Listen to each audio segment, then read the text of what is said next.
This place has played host to many of the greatest players in the game of baseball. This place has a playing field that has seen more history than any other park. This place has features constructed in another era. This place stands in one of America's most historic cities. This place is an iconic venue. This place is Fenway Park. And welcome into Texas Rangers baseball presented by AT&T. They are filing in this place tonight. Rangers fans from far and wide making the trip to watch this red-hot team from Texas take on the Boston Red Sox. And we're lining them up, getting ready tonight. Opening game of this three-game series, and we welcome you inside the booth. Great to be with you tonight, everybody. I'm Dave Raymond with CJ Nikowski. Leslie McCaslin will be alongside here shortly.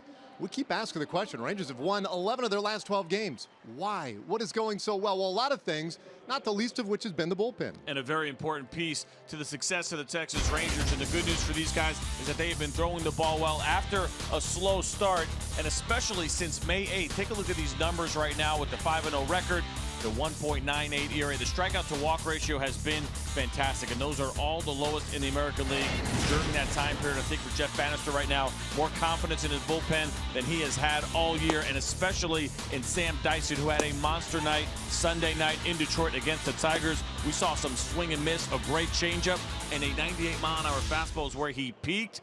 That was big for Sam. We haven't seen that from him yet this year. All right, so we start with a bullpen, and now let's go to the starters. Tonight, Andrew Cashner for the Rangers finally got his first win. Rick Porcello, a defending Cy Young Award winner. Yeah, this will be a really fun one to watch. Of course, for Cashner now, this is his first ever start against the Red Sox. But you mentioned Porcello coming off the monster season in which he won the American League Cy Young Award. Well, this year, it's been a little bit of a different story. You see that home ERA right now, a shocker compared to what he did a year ago. Andrew Cashner, on the other hand, though, has been kind of steady Eddie here for the Texas Rangers. Very consistent each time out. Not nearly as much swing and miss from him, but the important part for him is those ground balls, and he has been fantastic this season. All right, well, the first guy he'll see tonight will be Mookie Betts. And you see, last year, a huge year for the young leadoff hitter, second in the MVP voting, and he is just the very beginning of what is a talented lineup for the Red Sox. Yeah, and if you're wondering if there's some people that maybe saw what Mookie Betts did a year ago and adjusted to that, it hasn't happened, because Mookie Betts is repeating another great season so far here, about 6 weeks through the year. This guy will crush a fastball. Very difficult to find a spot and to find a hole in that swing. Consistency has been key for Mookie Betts, and so tonight now for the Rangers, they're going to have to do their best to make sure he is the guy that does not beat them tonight. Okay, so we started this whole thing by talking about Fenway Park, a great historic ballpark. What about it? Any great memories here? Well, it's always fun coming here. I'm not going to tell you great memories, because it didn't always end very well for me when I pitched here, but I will tell you this: electric atmosphere every time you come. Doesn't matter if it's a weekend, doesn't matter if it's a weeknight, doesn't matter the opponent. The fans always show up here. Always a lot of fun to come to Fenway. Not always fun to pitch for a lefty with that short wall in left field, but a great ballpark, great atmosphere. Well, definitely the quirkiest ballpark in Major League Baseball. The most historic, opened in 1912. Leslie McCaslin will go deeper into that when we come back.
family trip here this year, and of course, welcome back to Fenway, the oldest ballpark in the league, and it is rich in history like everything here in Boston. 105 years ago, they played the very first game here. That was on April 20th of 1912. And as Dave mentioned earlier, a very quirky and unique ballpark. Of course, there's so many things. The red seat, Pesky's pole, the big green monster, the hand-operated scoreboard from 1934 that is still used today. I talked to guys in the clubhouse about this ballpark before the game, and Jared Hoying, who's played here once before, said you can walk out and just feel the history. It's a special place. Mike Napoli, who won a World Series here in 2013, said you can see the field is different, how close the monster is, how great the fans are. And of course, he thought his teammates would be up for the challenge tonight, and that includes Andrew Cashner, who has never pitched here before at Fenway.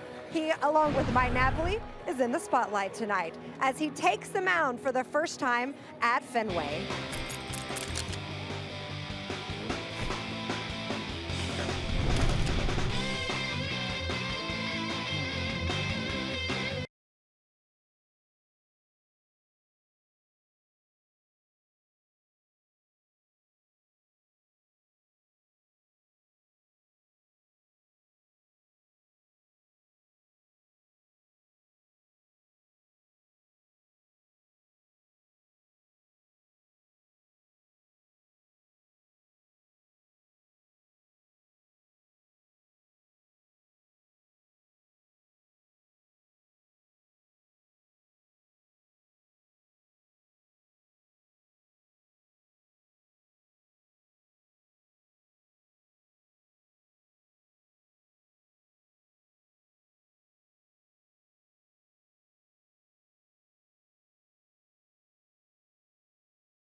Lands down here right outside Fenway Park. The opening game in our three-game series starting tonight.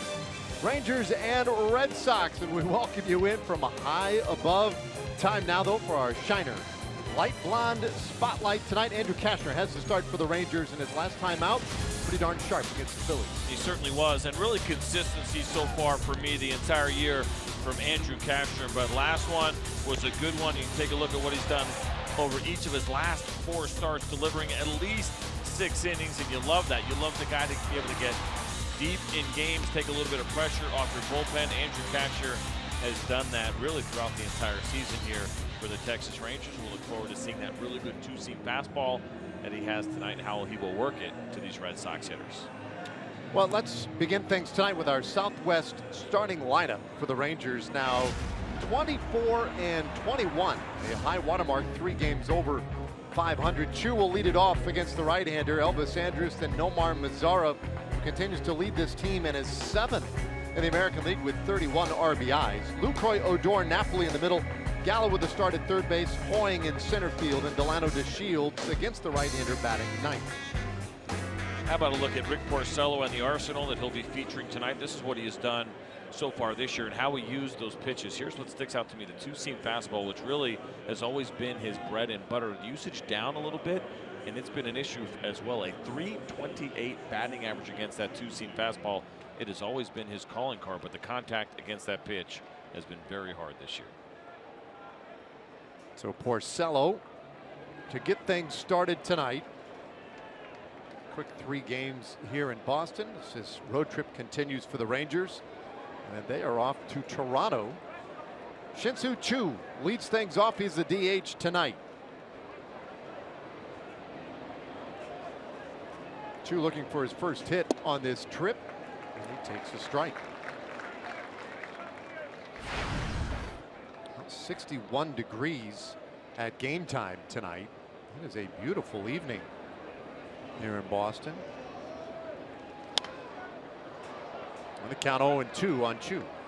It'll be interesting to keep an eye on Rick Porcello because there have been so many questions surrounding his season, and everybody wondering, well, what's wrong with Rick Porcello after the great year that he had, the Cy Young Award season. And I heard John Farrell today talking about what was going on and digging in. He said, actually, not that much. He looks very similar to how he looked a year ago. Choo rips this one out toward right field, but plenty of room out there for Mookie Betts. And that is the first out of the ball game. We'll take a look at the Red Sox defense and what will be behind Rick Porcello tonight as we look around here. We'll get a look at this defense. There it is. Andrew Benintendi, the heralded young player, has come to the Red Sox system. They've been very happy with him. Jackie Bradley Jr., Mookie Betts. That is a very good defensive outfield. These guys cover a ton of ground. And even though it's short to left, there is a lot of room in deep right center. You see Marrero, Bogarts, Pedroia, and Moreland, of course, the 2016 Gold Glove winner at first base. Rangers fans familiar with him. Well, Elvis Andrus checks his swing and fouls off the strike. I want to finish that thought real quick on Porcello and what John Farrell said he has seen so far this year. He said everything looks about the same. He said just every once in a while he'll miss a fastball, and all pitchers do. It'll leak over the plate a little bit. The two-seamer will run over. Four-seamer misses his spot. And he said hitters just aren't missing it this year. Big difference between a year ago, for whatever the reason, opposing hitters seeing his fastball better, much better than they did last year. Works with a pretty good tempo. And comes right back after Andrus, 2-1.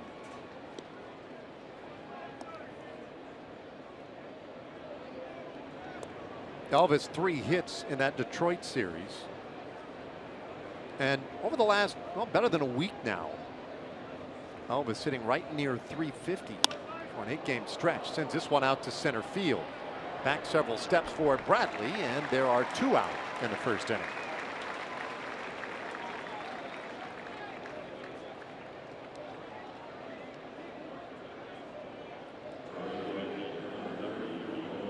See a couple of fly balls here early on off of Rick Porcello. When he is on, when things are going great, he's keeping that baseball on the ground, and so it's a little bit of a surprise to see those fly balls. But you look at where he is right now in his ground ball rate, 42%. Up until last year, his career best, or excuse me, worst was last year at 44. So it seems like the ground balls are slowly getting away from him as each year goes on with Rick Porcello. We've seen it already here with a couple of fly balls in the first 2 outs against this Ranger lineup. It works to Nomar Mazara and jumps ahead 0-2. Yeah, he's always been a really good, exceptional ground ball pitcher. And I don't know, does that make sense that over time it would be harder to get ground balls? I think it would increase. Not necessarily, and it's hard to argue with what he did a year ago, even though last year was a career low and this year is even lower than that. So he's currently in a career low year with the ground balls. Sometimes those guys, sit there and two-seamer, and that's how they get those ground balls. But start throwing that four-seamer a little bit more because it feels good and you get some swings and misses, and then all of a sudden the ground ball rate starts to decrease a little bit. And if you look at Rick Porcello and his strikeouts, he was never a big strikeout guy. Well, this year, 9.4 strikeouts per 9 innings. His career, he's been 6.2. I mean, that's a huge jump. So if the strikeouts are going to go up, it tells me he's probably throwing a few more four-seam fastballs, but it also means the ground balls are going to go down. So even a little bit of a different pitcher, even though John Farrell felt like he's kind of looked the same. Strikeouts up, ground balls down. The 1-2, and he gets Mazara swinging. So there is his first strikeout of the night. Rangers go quietly in the top of the first, and now Andrew Cashner out to go to work.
AT&T Internet.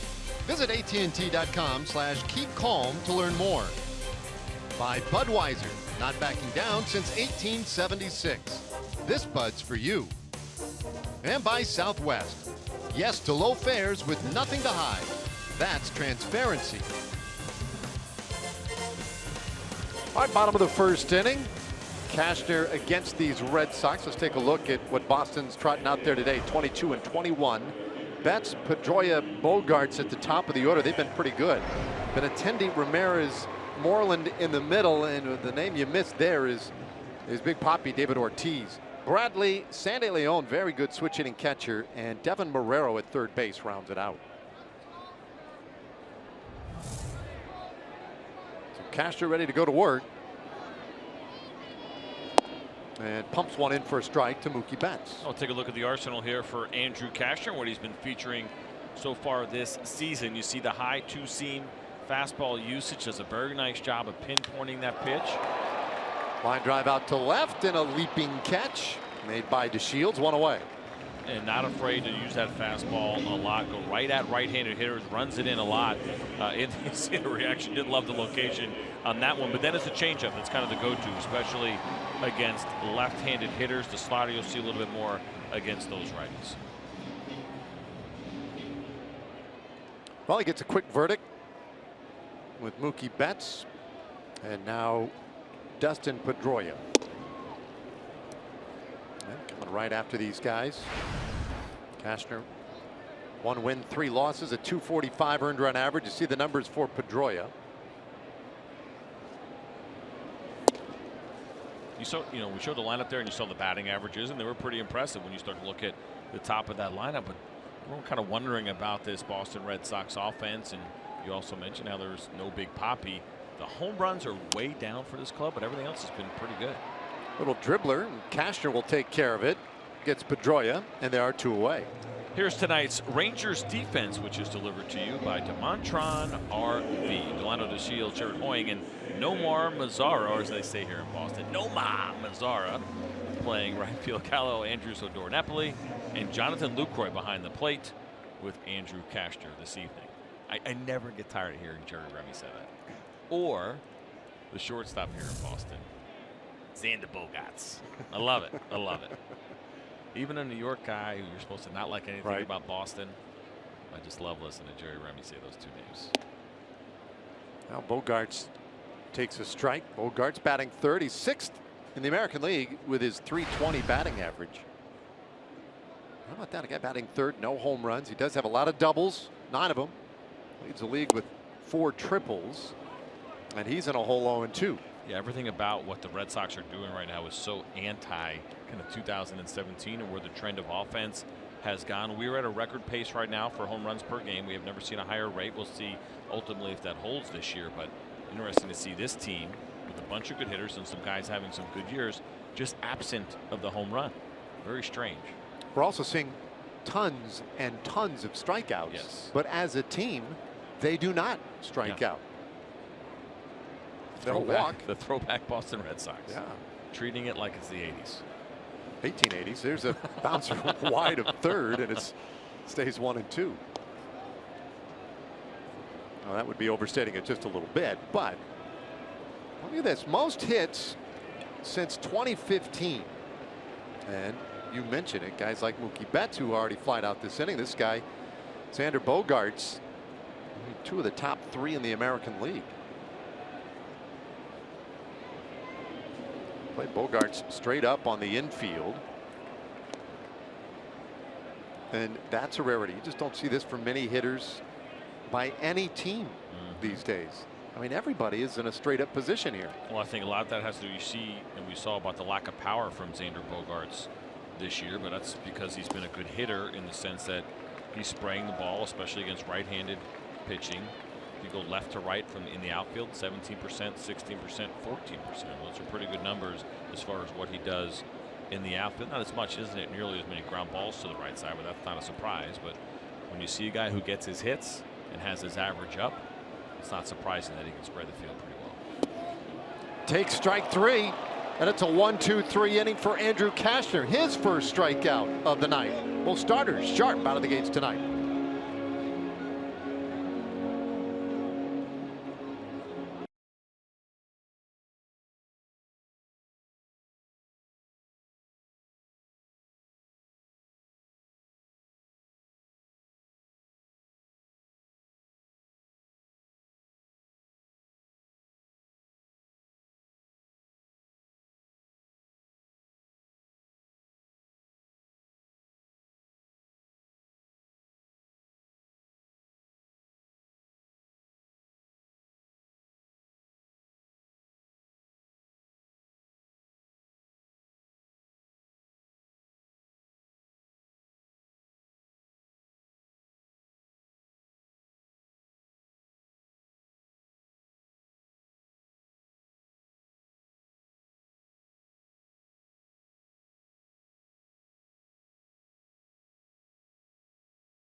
Series, only time the Rangers come through town. Enjoyed an off day here yesterday. Hey, tonight's cold hard facts brought to you by Clean Crisp Coors Light. There's Mitch Moreland, one of the best defensive first basemen in the game, and you can see by the fielding percentage, which is not a perfect I guess evaluator or tool to evaluate defense. Gold Glove winner last year, and Rangers fans very familiar with his aptitude at first as a strike dumped into Lucroy to get us started in the second. You're absolutely right. Fielding percentage is not the go-to, but it still has value, and you can still look at it and understand it. And I think it's a little easier to digest for the average fan. There's more there. Range, how often he's picking balls, I think is a big one. Loop out into short right field, and that one's snow-coned out there by Betts. Betts did a good job, got a good read on it, it looked like, but had to accelerate the last couple of steps. Well, he started to slow down a little bit. I think he thought he had a beat on that ball a little bit earlier than he actually did, but when you're fast and you have good closing speed, you can make up for that. Look at that right at the end. You ain't kidding. That was a legit snow cone. But he hauls it in as Jonathan Lucroy maybe trying to get in on the pesky pole there a little bit. You got to go 302 down the right field line here to squeeze one in. It jets straight out, which makes for some awkward bounces for balls that are low, that'll bounce or just miss or whatever it may be. That is not your traditional right field. It's not your traditional left field there either. Odor, average at 199. One out, nobody on in the second inning. And Porcello gets him to bounce one sharply on the ground towards second. Nice diving stop out there by Pedroia, and he takes care of Odor. That brings up Mike Napoli. And when you talk about Mike Napoli, you talk about the success he has had getting to the postseason with so many teams. Everywhere he goes, he's a winner. Yeah, without a doubt, and they'll certainly appreciate him here in Boston as he swings back. But what he has done throughout his career and being part of teams that have gotten to the postseason, but he's also been a pretty big key for a lot of those teams, especially the Cleveland Indians. You'll have a hard time finding Terry Francona not saying great things about the effect that Mike Napoli had on that team a year ago. And there is something about certain guys that, you know, find themselves in the postseason, find themselves being contributors and being glue guys, right? Chemistry guys. You got to perform on the field, but there is something to be said for guys that are really good teammates, understand winning, know how to share their experiences, all of that, digging in and helping other people, and then seeing that those guys get to the postseason consistently. It takes 25 guys or even more, really, think about through the entire season, but Napoli has been a big part of a lot of teams getting to the postseason. At this stage in his career, very much that great veteran presence. The only World Series he won was with this Red Sox club in 2013. Two out, nobody on here. Porcello winds it up again. This one fouled back our direction and off the facing between Nadel's booth and, I don't know, whoever that is next to them. Well, no, It's that like a was party booth. That got closer to radio right there, and I'm just happy that Hicksy is still with us because he looked like he panicked a little bit over there. I'm not going to say I wouldn't have done the same, but he was almost pretty much in the lap of Eric Nadel. Let's see if I'm going to look at this or not.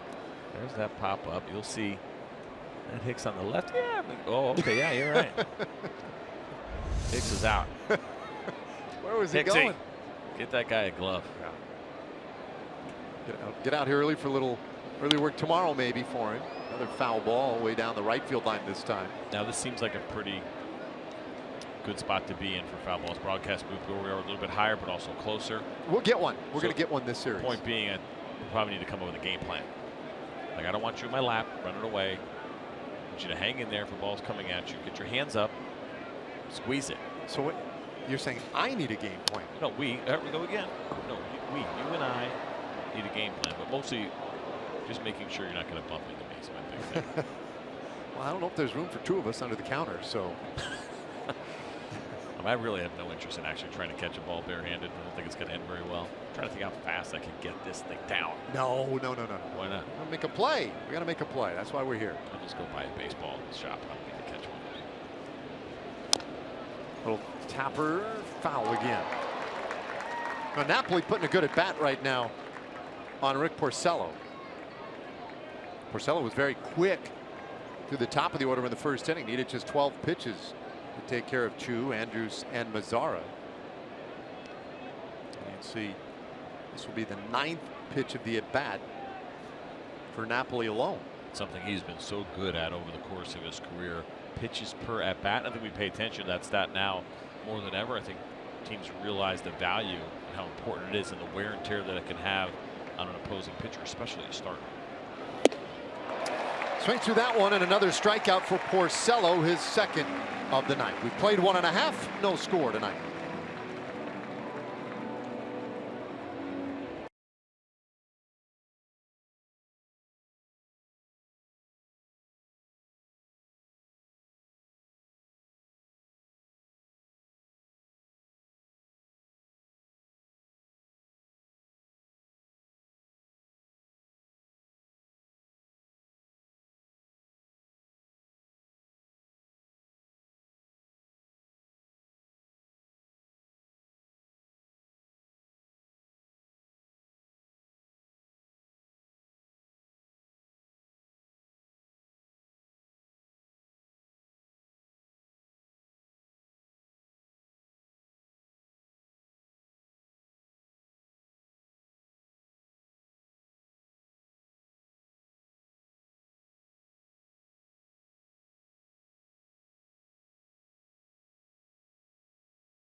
Aaron Judge's popularity now at Yankee Stadium.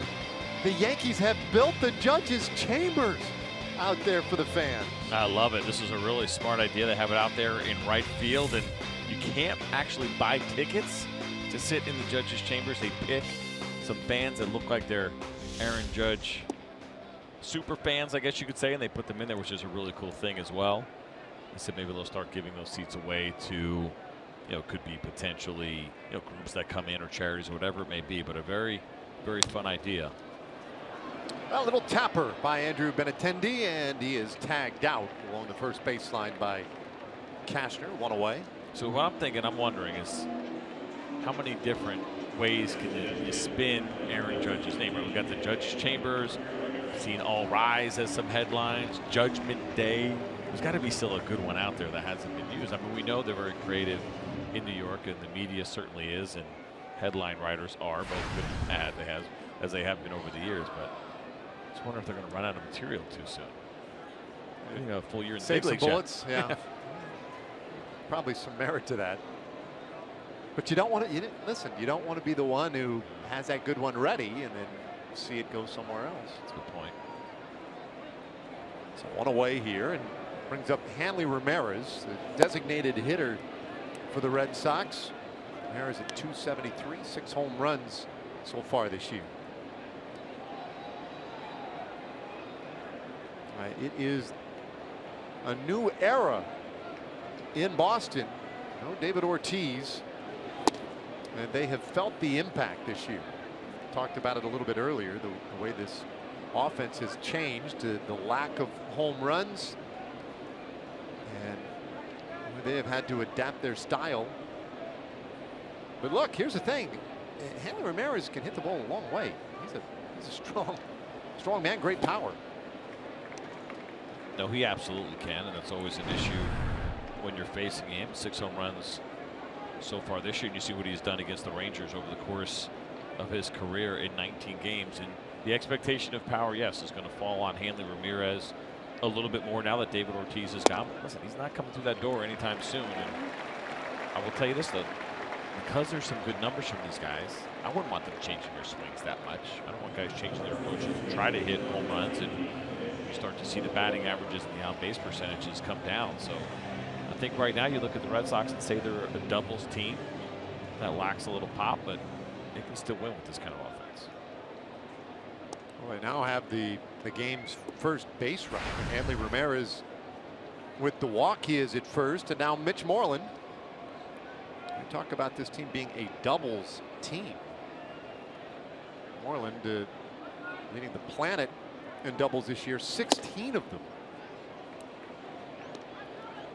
And lately has found the power stroke for home runs. He has homered in each of his last 3 games. So it may well be that Moreland is on the cusp of one of those real hot streaks that he's so well known for.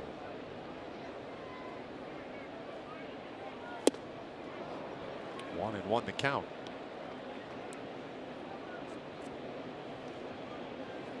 Moreland signed in the offseason by the Red Sox, and this is the first time he has ever faced the Rangers, and he had played against all 29 other teams in Major League Baseball but the Rangers, and now has completed the full circuit.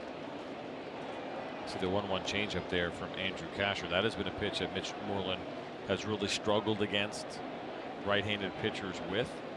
Going back to the start of last year, just a 186 batting average against right-handed changeups. And I got to believe you will see Andrew Cashner use that fastball. Oh, that one shot right back up the middle. And shot hard, a base hit for Moreland. Ramirez stops at second. The Red Sox have a couple of base runners here. What I was going to say was use that fastball in. That one was where he was throwing that 2-seam fastball away and probably thinking, could I get a ground ball and potentially get a double play? This one stayed up a little bit and over the plate, and that is amazing that Andrew Cashner got out of the way of that thing as it came right at him. But Moreland is actually better on the fastball against righties when he can get his arms extended. He has struggled on fastballs inside, but I got to believe in that situation you're thinking ground ball, and so you're thinking down and away. And Cashner just left that up a little bit.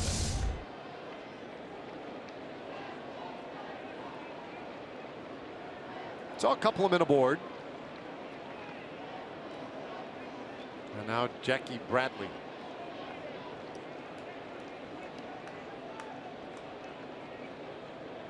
.208 average. Jackie Bradley Jr. Bats 7th tonight. And spoils one foul. Our power stats tonight brought to you by Kubota.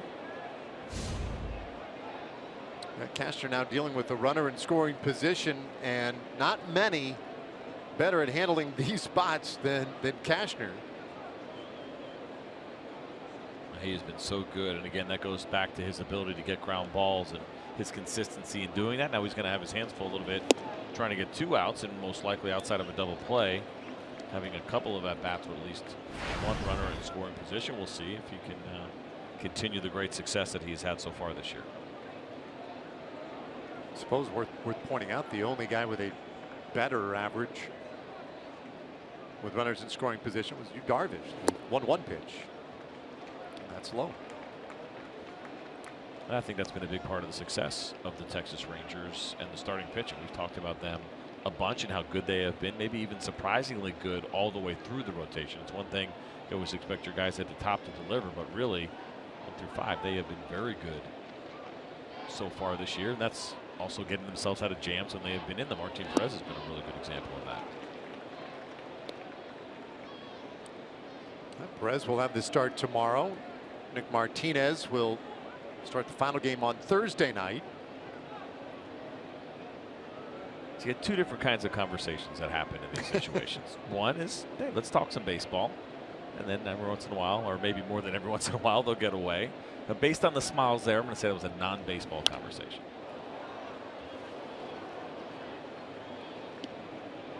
Two and 2 on Jackie Bradley Jr. Remember last year, Bradley had that hitting streak, 29 games, and he hit .415 on that streak. It was phenomenal.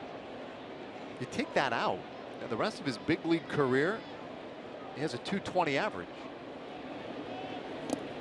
This one gets away from Lucroy, and everybody will advance a base. You know, that hope of a double play no longer.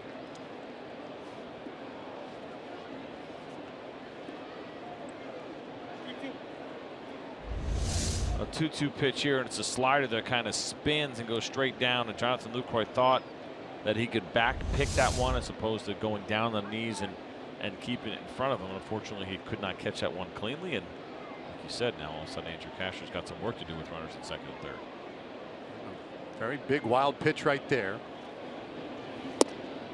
And that one just off the plate, so they're loaded up. 2 walks in the inning, the 1 base hit. And it'll be Sandy Leon.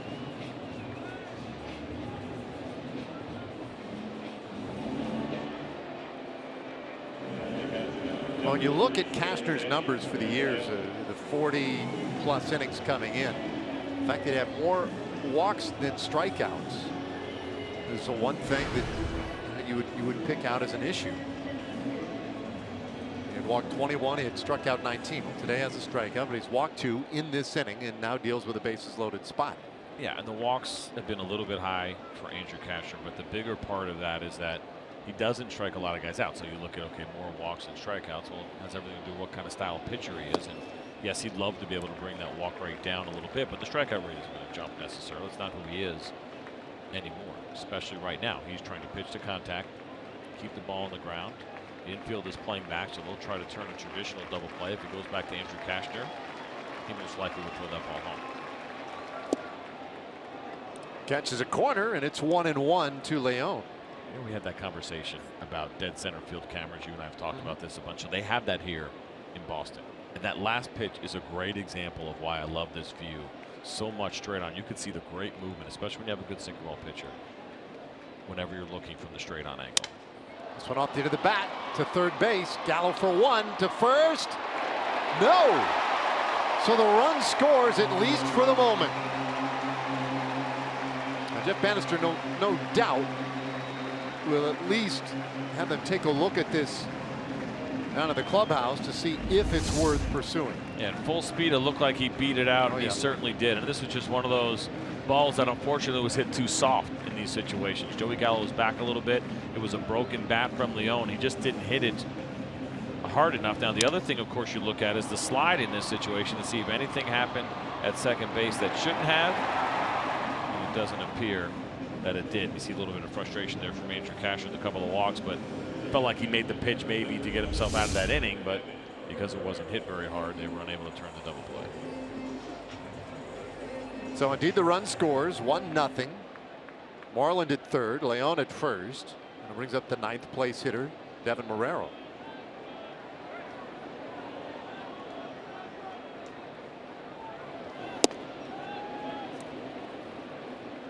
Marrero, a 139 hitter.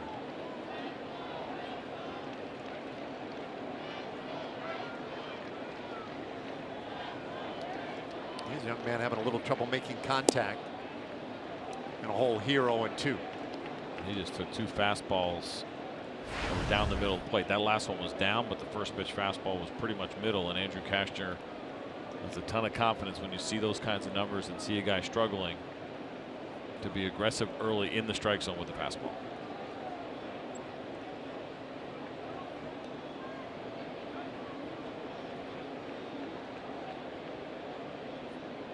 Cashner has 1 strikeout tonight, would love a second. And he gets it. A strikeout of Marrero, and that ends the inning. But the Red Sox get on the board first. They score a run, they leave 2. When we come back, Joey Gallo and that big thumping left-handed bat will lead things off for the Rangers.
Tonight we go to the 3rd inning, and our TXU Energy Power player to watch, Joey Gallo.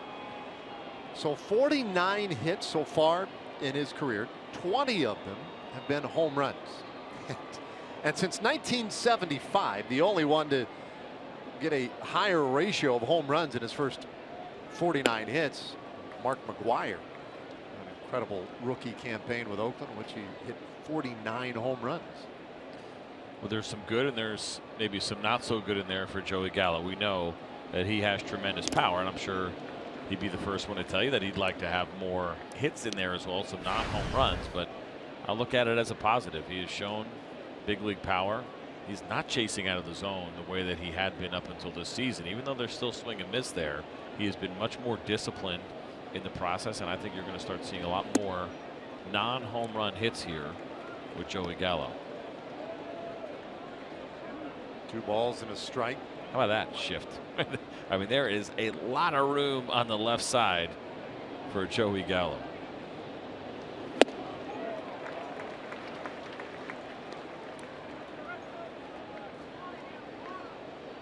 could bunt a double. Actually, Robinson Cano bunted a double in this ballpark when he had a shift like that. I think it's the only one I've ever seen. Bunted hard down the left field line. Well, hits this one in the air out to left field. Benintendi back near the monster, and that one about midway off the monster, and it is a double for Gallo. Just a tad harder than a bunt. But he's out there in scoring position. I mean, you could do it that way too. That's another way to hit doubles if you would like to. Good job by Marrero, by the way, who was actually closer to the second base position, who made sure he got back to third base. Two-seam fastball here from Rick Porcello. And how about Joey Gallo going the opposite way? And Andrew Benintendi looked like he was having a hard time seeing this ball. You see him kind of get turned around all over the place. Thought about jumping for it. He had zero chance at catching that baseball. But in this ballpark, you can do that because you always know your center fielder is going to be there backing you up. So if you think there's a chance, he obviously didn't have one there, but as the ball's carrying, like, maybe I can get this. You can go for it every time because your center fielder will be there backing you up. Or at least he should be. Well, right. And obviously, for Jackie Bradley Jr., he knows that. And these guys know each other. And anything that's borderline, he's got to bust it to get over there for exactly that reason. So a leadoff double. And now Hoying saw his numbers. Porcello with a couple of looks. He gets a swing and a miss. Count 1-1. Hoying had that 4-hit game back at home last Wednesday in his first big league home run against the Phillies. Just 1 for 12 in the 3 games since. Hitless in his last 9, in fact, and hits this ball sharply into right field. That's a base hit. Gallo will turn third but hold. So a single by Hoying, but because Betts was able to get to it quickly out there, and you can play it fairly shallow, there's no play to the plate. Well, he hit this ball really hard, so that was part of it. The fact that it got out to Mookie Betts pretty quickly. Betts also has a really good arm, and then also throw in the fact that Joey Gallo had to pause a little bit to make sure that Dustin Pedroia actually had no chance at catching that baseball. With nobody out, you play it safe and you give yourself a first and third situation for Delano DeShields.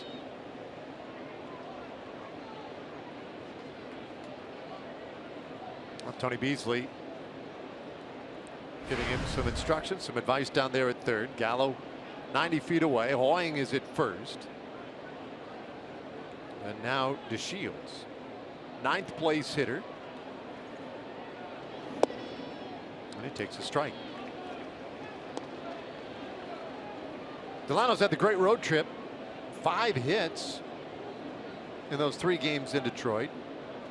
Toss a walk in there as well, but DeShields with a great week and a half or so now. 9-game stretch where he's hitting over 450.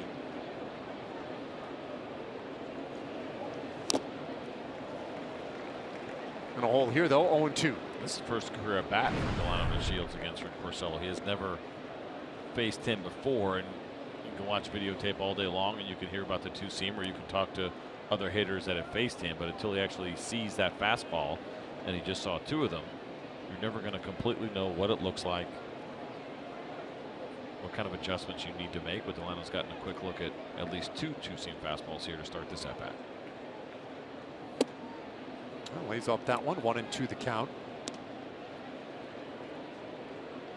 We were talking earlier about how Porcello has not been getting the ground balls this year like he has in years past. He's given up a lot of home runs, 10 home runs in 55 innings. It's 11th most in the American League.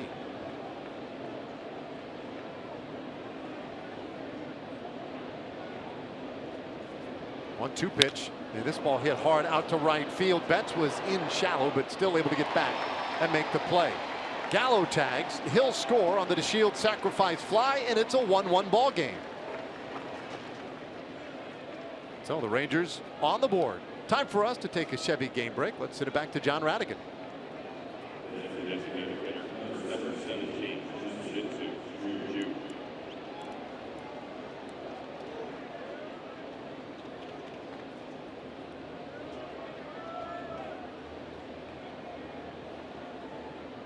1-1 here.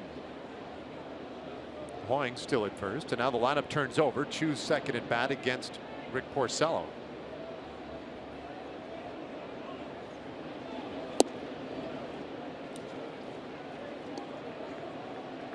Two, that fly out to right field back in the first.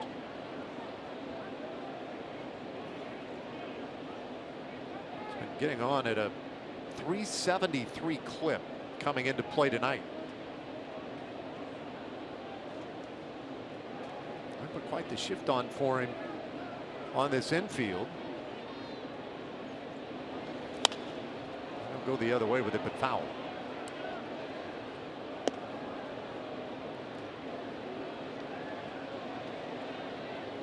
Now they're tweaking the shift a little bit as Marrero races over from third base to play that sort of modified second base position. It's a long we run. talked about this a little bit, though. To me, that makes the most sense. He's now the only one on the infield out of his usual position. Everybody else is where they normally would be. Yeah, and that makes total sense to me to do it that way as well. But you don't see a lot of teams do that. Like you said, take the least amount of people out of their positions as possible. Fly ball out there to left field. Tracked down by Benintendi, and there are two away. Well, how about this? We are lighting up the night skies with a superhero Friday post-game fireworks show. Friday, June 2nd, after the Rangers and the Astros, a fireworks show set to superhero theme music. Don't forget also to wear your Rangers red to red out the ballpark. Tickets are available at TexasRangers.com or call 972-RANGERS.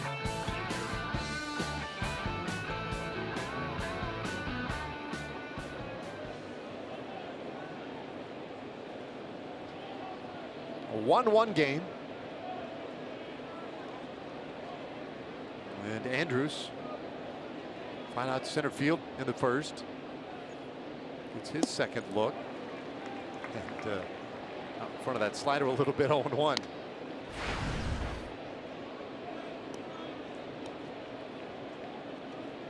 Porcello, last year's Cy Young Award winner in the American League. Talking about a guy 28 years old already.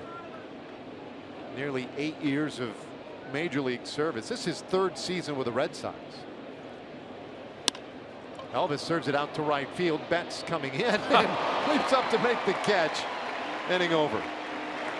Weird, but Rangers take the run, and we're tied at 1.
Once again, well, in the outfield, is it important here at Fenway that you're all on the same line of communication, that you know what each other is doing, because it is very difficult out there in the outfield to make plays. because the outfield has lots of angles and corners, Jared Hoying told me that you have to know how to play the ball off the wall, while Delino DeShield said you always have to be moving. So if it hits at a weird angle, you're ready. Guys are only out here one time a year, so they have to be on the same page. In fact, our production department can't even do the usual dimensions of an outfield graphic because they had to add a category for deep center. Yeah, it's a weird ballpark. You take a look at the field dimensions. When you pitched here, CJ, I mean, do you pitch away from the wall? Do you worry about it at all? You definitely worry about it. And again, for me as a left-hander facing right-handed hitters, it's a pretty big disadvantage. And if you're a fly ball pitcher, obviously gets even worse. But you got to be careful. It's like anything. If you let it get in your head, and the fact that that wall feels like it's right behind the shortstop, yeah, that'll bug you a little bit. But you can't change your game plan, right? You got to be able to stick to your strengths. You just know that every once in a while, a guy's going to pop one up that would have been an out, turns into a double. We saw it with Joey Gallo. And this is probably an F7 if we're home at Globe Life Park, but Andrew Benintendi runs out of room and it turns into a double. That's going to happen. That's just kind of the way it goes here when you're playing at Fenway. Nothing you can do about it. You change your game plan too much, and you're going to find yourself, I think, in a little bit of trouble.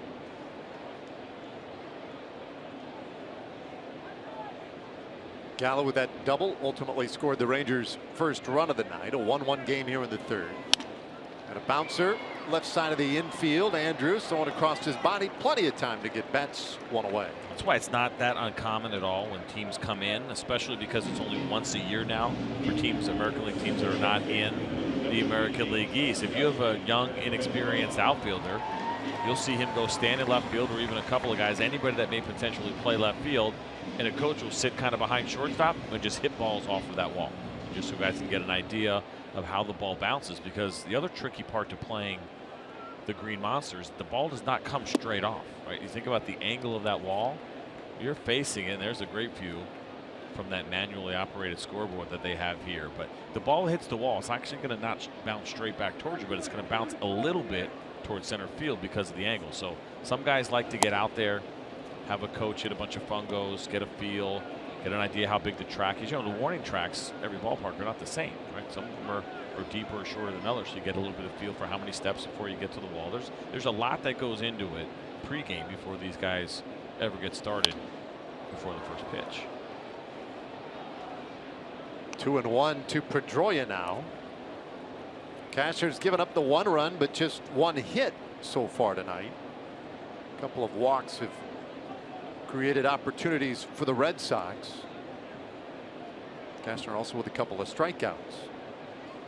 8th start of the season, and this one hit off the end of the bat up the middle. Andrews now to his left, and he makes the play to take care of Pedroia. 2 out. Okay, coming up on August 12th, the Rangers and Fox Sports are going to combine to celebrate the career of Pudge. Going to retire number 7 on that day. It'll be a special day around the ballpark, and so a fitting special 7-game ticket package available as well. Go to TexasRangers.com/Pudge to get tickets and to witness history. Xander Bogaerts struck out looking in the first. He's 0 for 1. 2 out. Nobody on here in the bottom of the 3rd inning in a 1-1 game.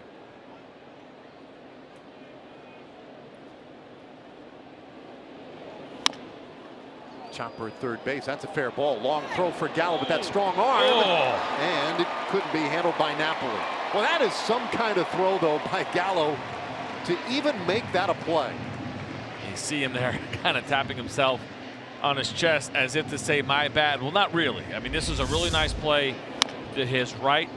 I was trying to do a little Jeter jump, or even we've seen Manny Machado do that. And listen, there's nothing you can do about this, but this throw, unfortunately, just kind of ended up being that in-between hop for Mike Napoli, where it just caught him off guard just a little bit. I think Napoli will tell you he felt like he should have had that one, but it's not that easy. This is a nice play by Joey Gallo. And the throw was accurate, right? It was on line. Yeah, it was in the dirt, but it was on line. That's not as easy as Joey just made that look, but a lot of times you either have the really short hop or the very long hop, and that one was a little bit more in between and a lot tougher to handle for Mike Napoli. Goes as a base hit. 2nd of the night for the Red Sox. I don't know, you got so much on the throw, but the quickness with which he got rid of the ball. to me was as impressive as anything.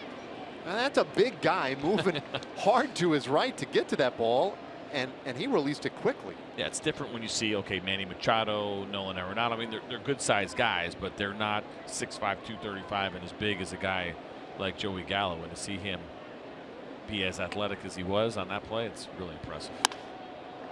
This one lifted out to short center field. Andrews going way out there and missed the basket-style catch. Benintendi is aboard. Bogarts, with some aggressive base running, made it to third with 2 out. And hopefully for Cashner, nothing hurt. We'll have to see how the inning ends. Yeah, this was a really tough play. Elvis Andrews was the only one that really had a shot at catching that ball, and it was going to take a great play to make it happen. And he almost came up with it, but a really difficult play to try to make. I mean, it would have been greatness. And you see, of course, the lead there from Xander Bogaerts, and with 2 outs, he can go hard and not have to worry. And Andrew Benintendi will certainly take that. He has been struggling as of late, and so he'll take a base hit right now, I think, any way he can get it. Boy, you think about this ballpark and poor Andrew Cashner, those last 2 hits. I mean, you get a ground ball to third. Now, that was admittedly a very, very tough spot. And then you get that really soft bloop out towards center, and you're thinking, well, I'm out of the inning, right? No, a couple of hits, and it continues for Hanley Ramirez. And a little tapper out in front of the plate, but it goes foul. And that was going to be a tough play. That ball stays fair. It's a base hit. Andrew Cashner right now is throwing the ball well. Listen, there's nothing you can do about those situations, right? Your job, we talk about this all the time, especially with Andrew Cashner, keep the baseball off the barrel. He's done a very nice job of that tonight, and especially in this inning. Got 2 quick ground outs. Weak contact from Xander Bogaerts on the ground ball, and then weak contact from Andrew Benintendi. Now got to face 5 hitters because these guys got a little bit lucky, but you just keep working, keep getting that weak contact, and over the long term it always goes your way.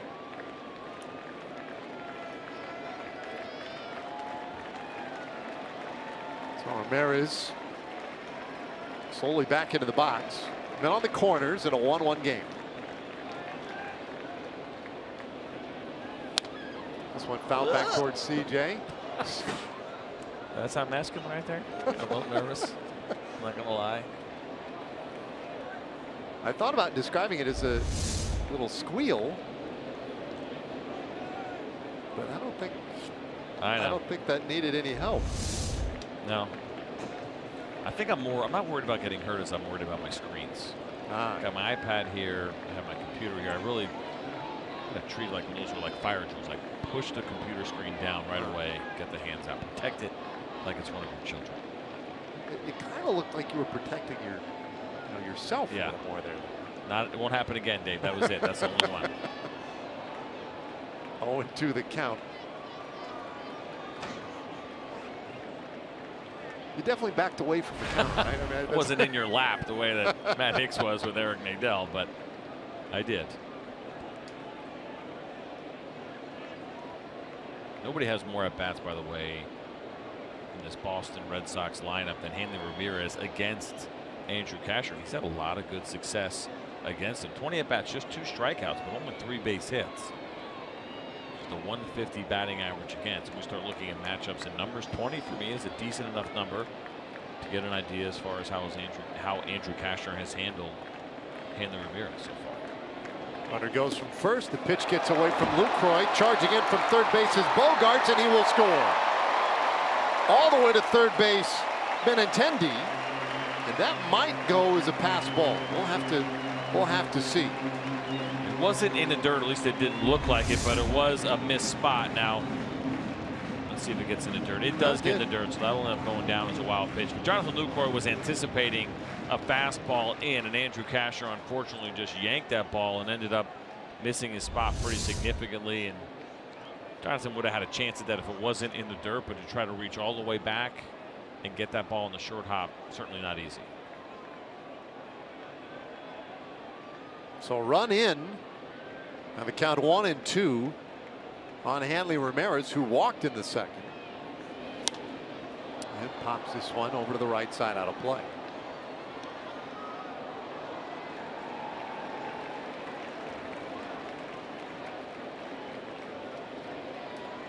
The other downside to this a little bit, you talk about the weak contact and a couple of bad breaks here for Andrew Cashner in the third, is that, of course, also the pitch count starts to go up a little bit. Now, it's not terrible at 54 if he can finish his inning with Hanley Ramirez, but it's just kind of one of the unintended consequences.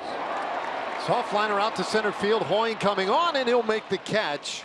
The inning is over, so one more run allowed. We go to the fourth inning, 2-1 Boston.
One. Well, of course, in this winning streak, this 12 games that the Rangers have played, they've won 11 and they've won the last 4 series, which brings us to tonight's State Farm winning combination, which is solid offense and pitching. They have had the highest batting average in the major leagues and the lowest ERA during that 12-game streak.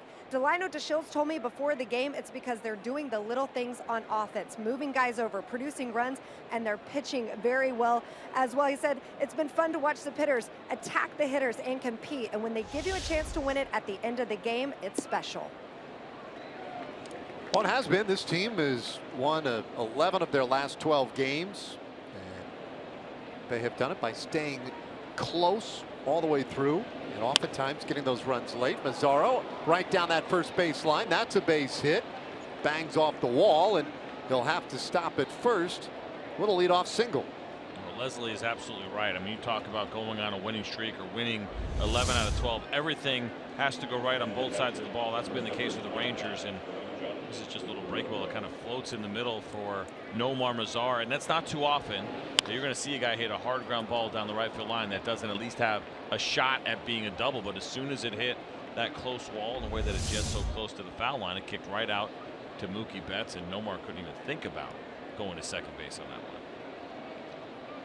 You get a little bit more room, right? That ball's going all the way down the line, and he's most likely digging for an easy double.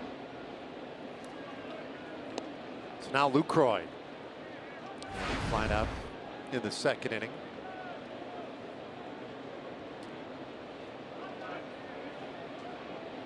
Lucroy on a 9-game hitting streak over which he is hitting .429.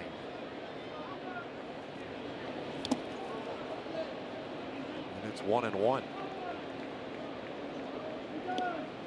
Just 2 away from a career high for him, right? 11-game hitting streak has been his career best. And in bigger picture, I think what is important for Jonathan is that the confidence that you can see coming with it with the great swings. He's put together really good at bats over the course of this. You see the first 18 and now the last 14. The numbers are fantastic, but I do also believe it's the quality of the swings and the quality of the at bats that he has put together over the process.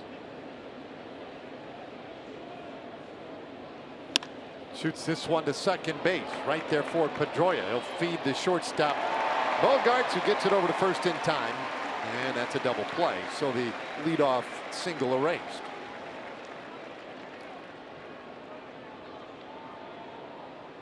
Good start to the fourth inning now. Definitely muted a little bit. Here comes Rougned Odor. And Rick Porcello, when he is going good, was what you see from him. Even the base hit was a ground ball base hit, a pitch that he made a mistake on. But when he is throwing the ball well, we talked about it, the ground ball rate in big spots. I mean, early in his career, he was an absolute master at doing it. It's gotten away from him a little bit, but because that has been an exchange for strikeout. But when he has to, when he's on, he can make that pitch and get that ground ball. Odor with a broken bat liner out to right, and that drops in front of Betts. Well, that bad wood took just enough off of it that Odor gets a base hit. Yeah, this one sounded like it came off the end. We'll get a look at it right here. Two-seam fastball runs back over the middle, and it certainly did.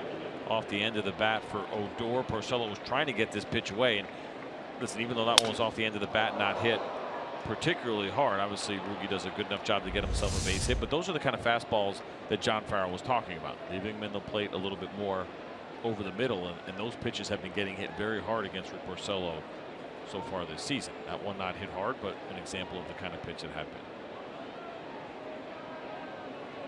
So now here's Napoli. Nap gave a real good at bat last time up, ended up striking out to end the second inning.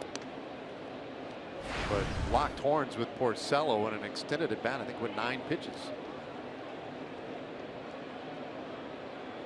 2 hits in the inning, but just 1 runner out there.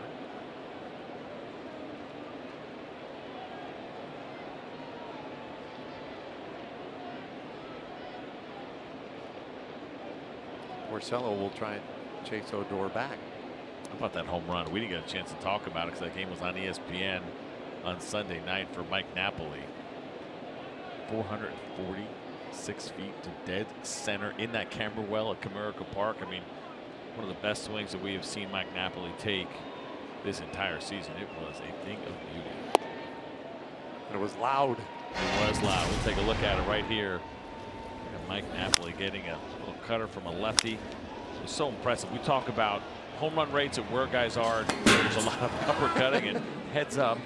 But that one there, I hear hitters use this phrase all the time, cut the baseball in half, right? And the idea of that is getting great backspin. When you connect like that and square a baseball up like that and create that kind of backspin, and you're as strong as Mike Napoli is, that's how you get great distance to center field. It's not about hitting lofty fly balls, which he does a lot of. We know Mike Napoli hits a lot of high fly balls, but that one, he cut right through the middle of it. His swing has been very good. You see what he's done now over the last 13 games. I think it's safe to say that Mike Napoli, it's been like he's catching a little bit of a groove right now. Well, 3 homers in his last 5 games. Rangers trail by a run at the moment. The 1-2 just misses.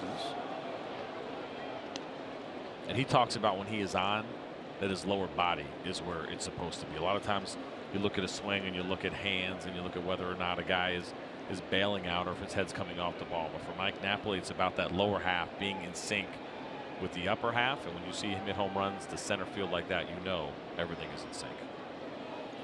Odor running and a high bouncer over the mound. Pedroia grabs it and throws over to first to take care of Napoli. That's kind of a wacky little play, but nicely done by Pedroia. We go to the bottom of the 4th. Red Sox lead by 1.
Mobile Adam Jones, number 125 at Camden Yards, passing Rafael Palmeiro, most all-time at the yards. Miguel Sano, all he does is hit balls over 100 miles per hour every single time. And the Astros, they're good. 4 pitchers combining to one hit the Tigers last night. And they are the first team to 30 victories. And you had a great comeback on that little note with regard to the Tigers. And I apologize because I cannot remember who I saw it from, so I'm not going to give proper credit. So I'll just pretend I researched it myself. And what was interesting, so the Tigers lost. They only had 1 hit, and they lost 1-0. The last time that happened was at the hands of a pitcher by the name of Babe Ruth. I believe the year was 1921, if I'm not mistaken. But incredible to think that that's the last time they lost 1-0 and only had gotten 1 hit. So Ruth, and then 4 Astros pitchers many years later. Yeah, it started with Peacock, who went 4 2/3, and then yes, a bunch of guys after that. I thought that was interesting. Listen, anytime you can drop Babe Ruth into something, you should do it. Yeah, no doubt. No doubt. Makes the story that much cooler. The Astros, by the way, with that 30th win, 30-15. This one popped up out into short left field. DeShields is there, and there are quickly 2 away. Now I wanted to correct you on something. You know, you and I keep each other accountable. I think it's a nice, important part of our relationship. But you had said, I didn't get a chance to get to it, Mitch Moreland with his 1 pitch out, but you had said that he was leading the world in doubles with his 16 doubles. Yeah. Actually incorrect. What do you got? Yui Takai of the Hiroshima Carp currently has 17 doubles in Japan. So I think he deserves his due. This is why I sat with somebody else at dinner tonight. You are unfun. And lunch tomorrow. That is terrible. There's Sandy Leon, who drove in the first run of the game tonight. Fielder's choice in the 2nd inning. How many games? For Takai? Yeah. I'll have to go back and look. Okay. I have since closed that window. This one popped up here short. Andrews is there, and it completes a 1-2-3 bottom of the 4th inning. What a beautiful night here at the Fens. 2-1 game.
Away. This team will return next week. In fact, on Monday, the first of 3 against the Tampa Bay Rays. It'll be Patriotic Rangers Cap Day. First 15,000 fans to the ballpark.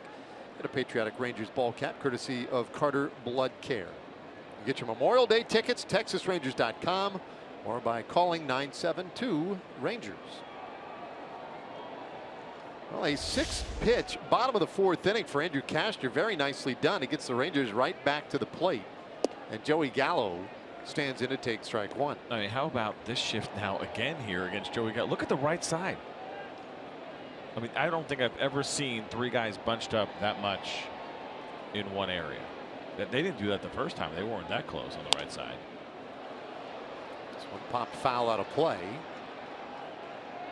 And so the count 0-2. You see Rick Porcello running over after that fly ball just in case it did land, because the third baseman is so far over. Or actually, it's Xander Bogaerts is the next closest infielder. That's a long run, so Rick Porcello has to get an unnecessary sprint, and that's the downside to the shift as well. But it's incredible what they're doing on the right side right now, especially after we just saw Joey Gallo drive the ball to left field. Well, they believe if he pulls it and hits it on the right side that it'll be on the ground. If he gets it up in the air, it's probably gone anyway. So that's why they treat it the way that they do. But it's just such an unusual look. The 0-2. He wouldn't chase. Do you think there is any chance that he could hit a ground ball between Mitch Moreland and that's Marrero at second? Any chance he could get a ball between those two into the outfield? Absolutely. He could? Yep. I don't know, man. In fact, I was going to comment just about a pitch ago that I think when you see something like this, that you see guys hit ground balls into that, but they hit it so hard that nobody can get it anyway. You stack up all that humanity there, and it's still just too hard. Human wall. It won't matter as Gallo strikes out to start the 5th inning. It's almost like a foul ball coming back toward you and Matt Hicks. Oh, I really hope you get one and drop it. I'm going to nail it, by the way. I hope you drop it, and I hope you hurt your finger a little bit. Just a little. Not like serious, not broken or anything, but just like it really hurts until like we leave here. Well, here's Hoying. On a base hit back in the 3rd. In fact, the Rangers with 4 hits so far tonight, with just the 1 run to show for it. Porcello carves off that outside corner for a strike. It was good to see Hoying get that base hit earlier tonight because it had appeared that he had gone a little bit cold since that 4-hit night last week. Getting time every day in center field. He did take the other day off, but basically the everyday center fielder for the time being, while Carlos Gomez continues to get healthy. That could be a couple more weeks yet. Count stays 0-2 on Hoying. Yeah, he's done a really nice job defensively. We know he plays a good center field. I think when you saw that huge 4-for-4 day to see him hit his first big league home run, those are bonuses. I mean, yes, of course they would like to see Jared Hoying hit, but the big thing is that he plays a solid defense, contributes a little bit here and there offensively. That kind of big day is certainly not what the Rangers necessarily expected from Jared Hoying. Nice to have, and it's a nice bonus, but it's not necessarily the expectation.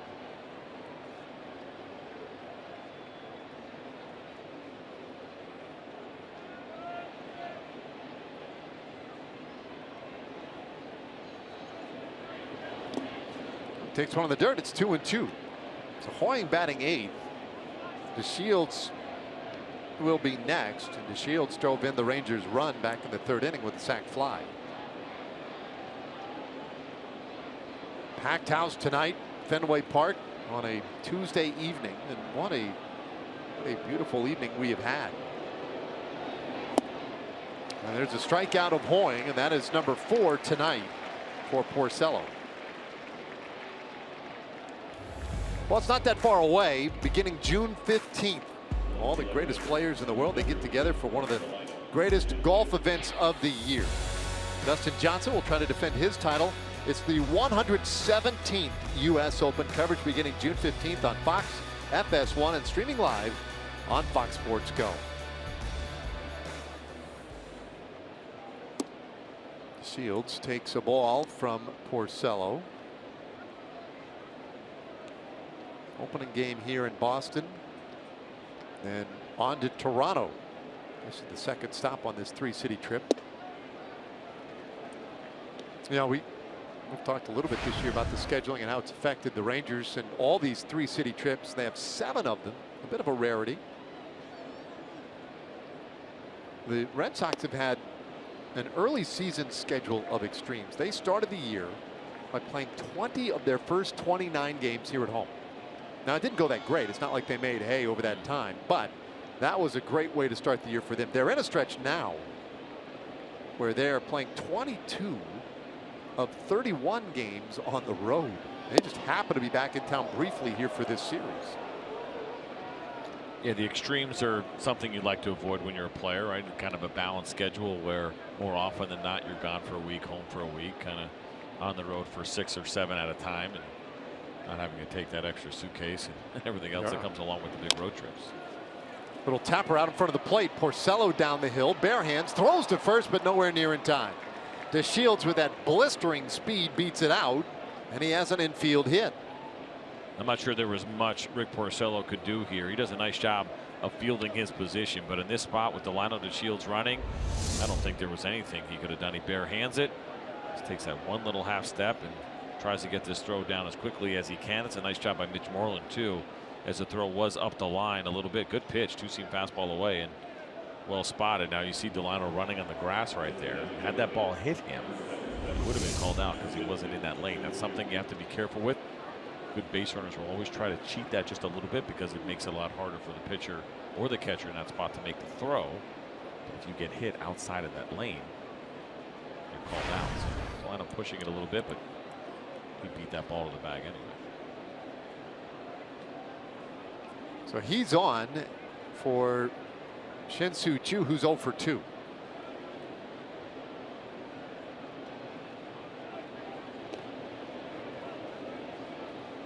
I do like the idea of Delino trying to get the extra base here, try to get himself in a scoring position if he could. Opposing base runners 4 for 5 against Rick Porcello this year. Successful 4 out of 5 attempts. This spot to me always seems like the right time to run. You have your leadoff hitter on deck. There's 2 outs. Worst case scenario, Shin-Soo Choo leads off the inning. Best case scenario, Delino DeShields is in scoring position with Choo up.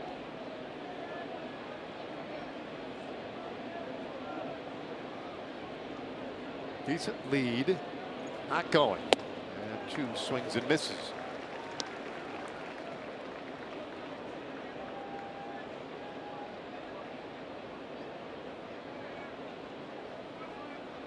Porcello now at 70 pitches for the night, working here in this 5th inning. 4 strikeouts to his credit. Distracted a little bit by DeShields, slightly bigger lead this time. And he's not going again. Choo lifts it out toward left field. That ball carrying pretty well. Benintendi is back, and that one is high off the fence. DeShields with his great speed able to score easily on the double by Choo, and this game is tied at 2. You got to get it up 37 feet to get it over the green monster out there and left. That one was like 36 and a half. I was going to say, I don't think you could hit a ball much higher off the green monster here at Fenway without it being a home run. You see this ball just kind of spinning and sitting in the middle of the plate. It was a slider that did not do very much, but look how high off the wall. And Choo, I'm sure, is happy with his double, but there was a part of him that's watching this baseball thinking maybe it had a chance. But you see him busted out of the box. That's a great view right there from behind home plate, because you just never know at this ballpark. So Choo running hard right out of the box the entire time, and a big double. A nice job driving in the tying run. Andrews really wanted to go after that one. Boy, he held off. Alfonso Marquez at first, our crew chief for this series. He said he did not go around. That's ball 1. Andrews 0 for 2. Chance to drive in a very big 2-out run right here. Rangers have already done that once in the inning. This ball bounced to shortstop. Bogart's there, pumps the glove and retires. Andrews hitting over, but the Rangers get a big 2-out run. Shin-Soo Choo double off the wall in left field. We're halfway to the house, all square at 2.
at 2. And fans, Sunday, June 4th, the Rangers and the Astros will be playing, and the first 7,500 kids 13 and under will take home an Adrian Beltre replica Gold Glove, courtesy of Powerade Zero. Tickets available at TexasRangers.com or call 972-RANGERS. All right, bottom of the 5th inning, and Marrero sends one to center field. The Red Sox have the lead man on in the 5th. All right, with that, we take a Chevy game break, sending it back again to John Radigan.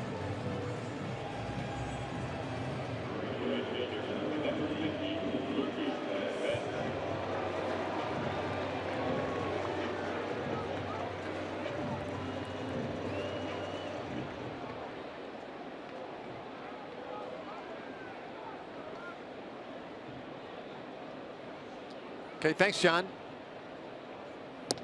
And with a man aboard, brings up Mookie Betts. So the leadoff man on in this 5th inning.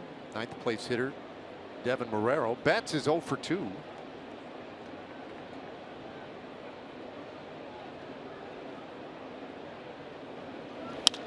This one lined into right field. That's a base hit. So Betts is on. Marrero stops at second. So they go station to station. Now you get into the heart of the order. So a little bit of work now for Andrew Cashner. That was a really nice at bat by Mookie Betts as he takes a pretty well located 2-seam fastball in the outer half of the plate and just drives it to right field. Look at the head down and the chin on the right shoulder. We talk about a lot with Rougned Odor and how important that is in his swing. It's just a great approach on a pretty good pitch from Andrew Cashner.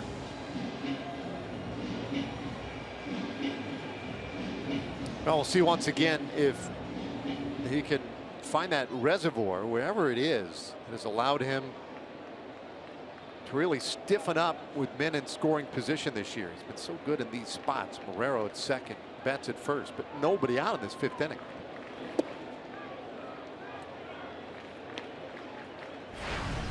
Nearly had a double play ground ball in the 2nd inning to get him out of a jam. But it was just a smidge late at first and allowed the first run to score. He needs a ground ball in a big way here. 2 balls and no strikes on Pedroia. Cashner has already gotten Pedroia to hit a couple of ground balls tonight. One back to him and then one to Elvis Andrus at short. And see him try to throw that fastball down and away. That is a good spot for a right-handed pitcher to go when he's throwing that fastball. Pedroia is good on balls that are up, middle, but down and away is a pretty good spot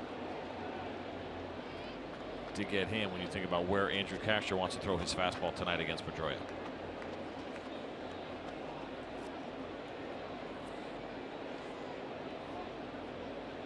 Well, 2 balls and a strike on Pedroia. .288 average this year for him.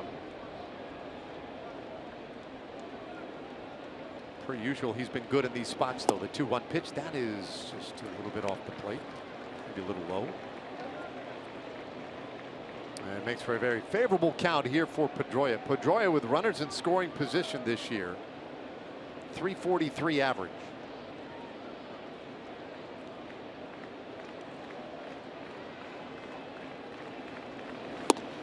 And he takes strike 2. It appears he thought that was ball 4. And it was borderline. It was a pitcher's pitch, maybe just off a little bit, but that's the spot. You see Jonathan Lucroy and Andrew Cashner trying to get that fastball on the outside corner because they know that's the best spot to throw it to Dustin Pedroia. And it was a 2-seamer, and it came back, and it is borderline for sure. In any case, for Pedroia, that's not a pitch he wants to be swinging at in a 3-1 count. Just off the plate, went for that same spot and missed just a little bit, and they're loaded now with nobody out.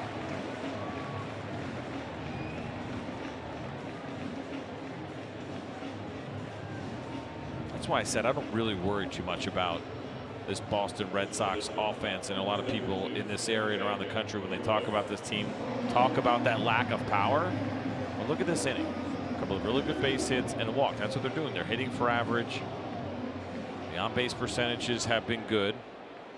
You can drive runs in without hitting home runs, and this guy right here, who's having a very nice year, has yet to hit a home run on the season. So I don't think it's a little bit of a panic People start worrying about the lack of home runs from the Red Sox offense this year. Well, they've been applying pressure all night tonight on Cashner. And this guy, Bogarts, 1 for 2. Did not miss by a whole lot. Bill Welke giving the outside corner there. Marrero third, Betts at second, Pedroia at first, and Doug Brocail has just come out of the dugout. Try and slow this thing down a little bit as Dario Alvarez warms up. Yeah, that's absolutely right. That is exactly how this conversation goes about slowing things down. Doug Brocail just saw Andrew Cashner pull 2 fastballs where he tried to throw that pitch actually in to Dustin Pedroia where he walked him. He tried to throw that one in to Xander Bogaerts, and he pulled them both. And you even saw Jonathan Lucroy kind of give a signal with 2 hands as to say, hey, make sure you're coming toward me a little bit more. As he's starting to fall off, the fastball is following. So they try to get him a little bit more directional, get a little bit more where your entire body is working toward home plate and get back to hitting spots and getting ground balls.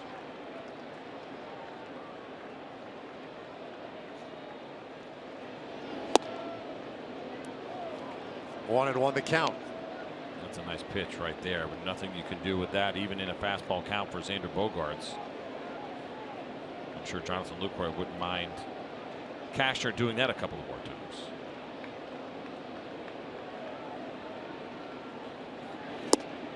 Well, that looked good, and it's called strike 2. That's a nice slider too from Andrew Cashner, and all of a sudden 2 pitches after a Doug Brocail visit. I don't know if Andrew Cashner could have thrown 2 better pitches. But watch this slider just on the outside corner,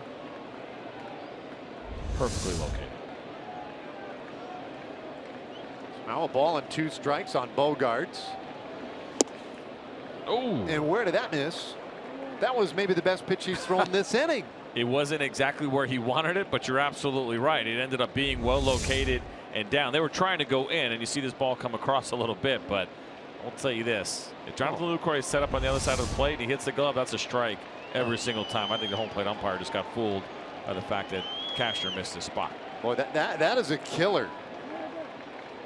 Yeah, Time called now. I mean, fundamentally, you have that strike out there of Bogaerts if Welke calls that a strike.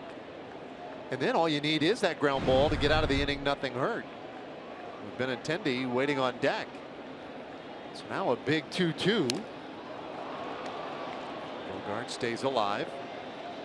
And Andrew Cashner has been around long enough to know that as much as he wanted that call, that he can't let it bother him. You can't let it leak over into the next pitch. There's nothing you can do about it. It's over with, and you just continue to grind, continue to bear down, try to hit your spots and make pitches.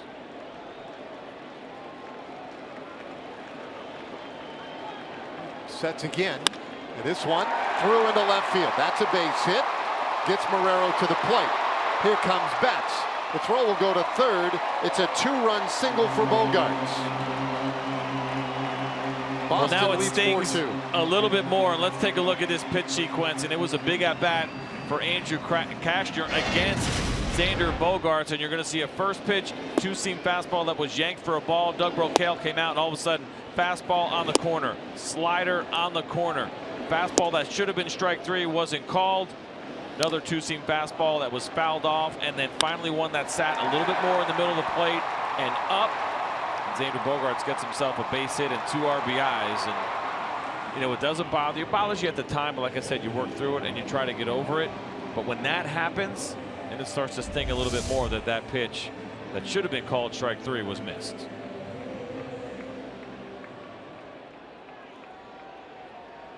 So Bogaerts drives in a pair, makes it a 4-2 Boston lead. The cleanup man, Benintendi, is 1 for 2 tonight. Red Sox got a run in the second, a run in the third. 2 so far here in the 5th inning. You see only Aaron Judge with more RBIs among American League rookies than Benintendi. 2-0.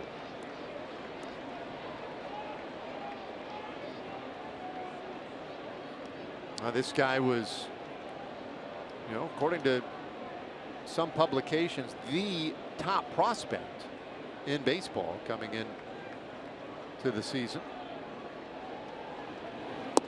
And .280 average. 5 home runs so far for him. Great college player.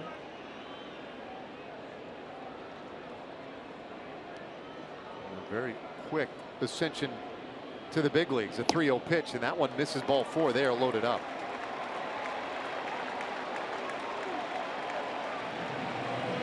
Couple of walks in the inning.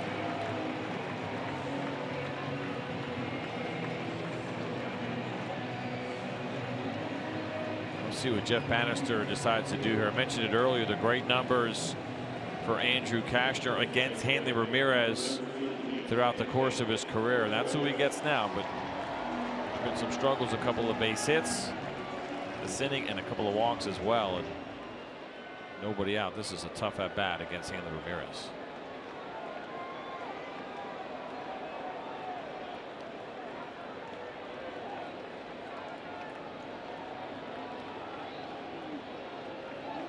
Walked earlier, flied out as well, and fouls this one off. Well, you mentioned earlier the head-to-head numbers. A couple of guys who have faced one another quite a bit back in the National League.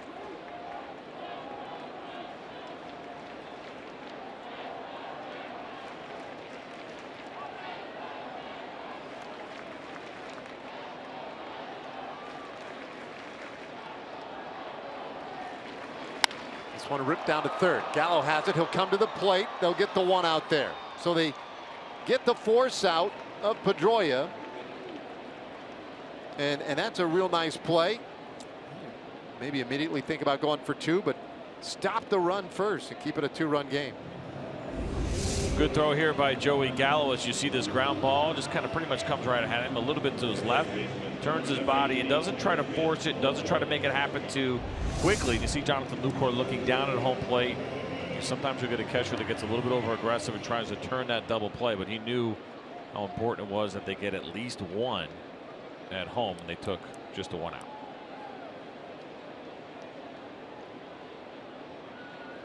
Now Moreland. Stuff came out of his shoes.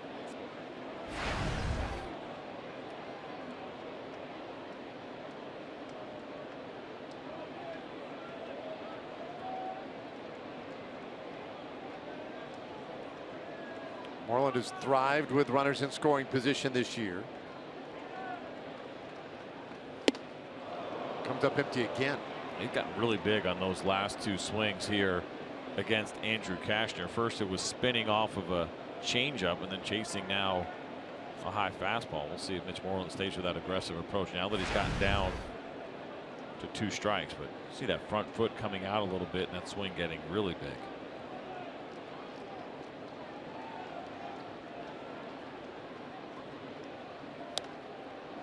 Fights that one off, stays 0-2. Moreland a .960 OPS. That's on base plus slugging percentage this season with runners in scoring position. 9 for 31. By the way, that 95-mile-an-hour fastball that we just saw from Andrew Cashner, that's the best we've seen from him tonight. So he's obviously still feeling strong.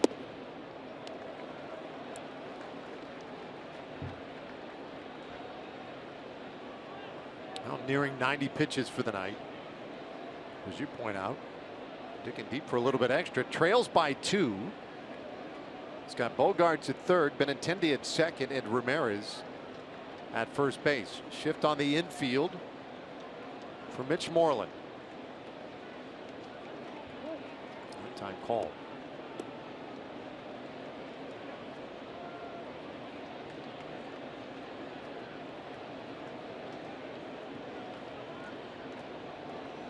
Moreland has 2 grand slams in his career. Fouls this one back.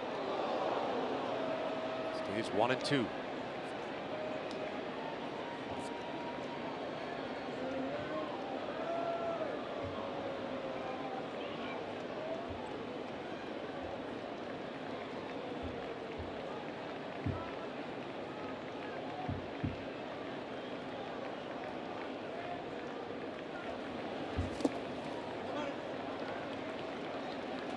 Cashner going back to that changeup and trying to get Mitch Moreland to chase it.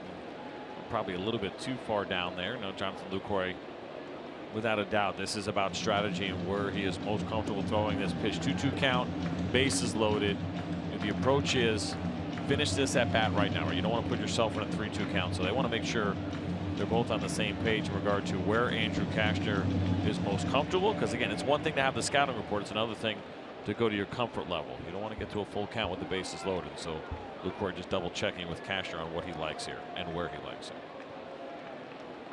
Walland also leads the Red Sox with 6 double plays. So he has some good numbers with runners in scoring position. He's also turned him into 2 outs on occasion. He lifts this one into shallow left field. DeShields is in. He'll make the catch. Doesn't stop Bogarts from tagging. The throw comes to the plate. It's offline. And now they've got a rundown between second and third. And they tag out Benintendi. Inning is over. Unconventional double play, but it does end the inning. A run does score. Red Sox lead by 3. Coming up, Nomar Mazara, Jonathan Lucroy, Rougned Odor.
Worth $100 plus dinner for 2 at Sonic Drive-In. Today the Rangers are hitting for Carey of North Lake.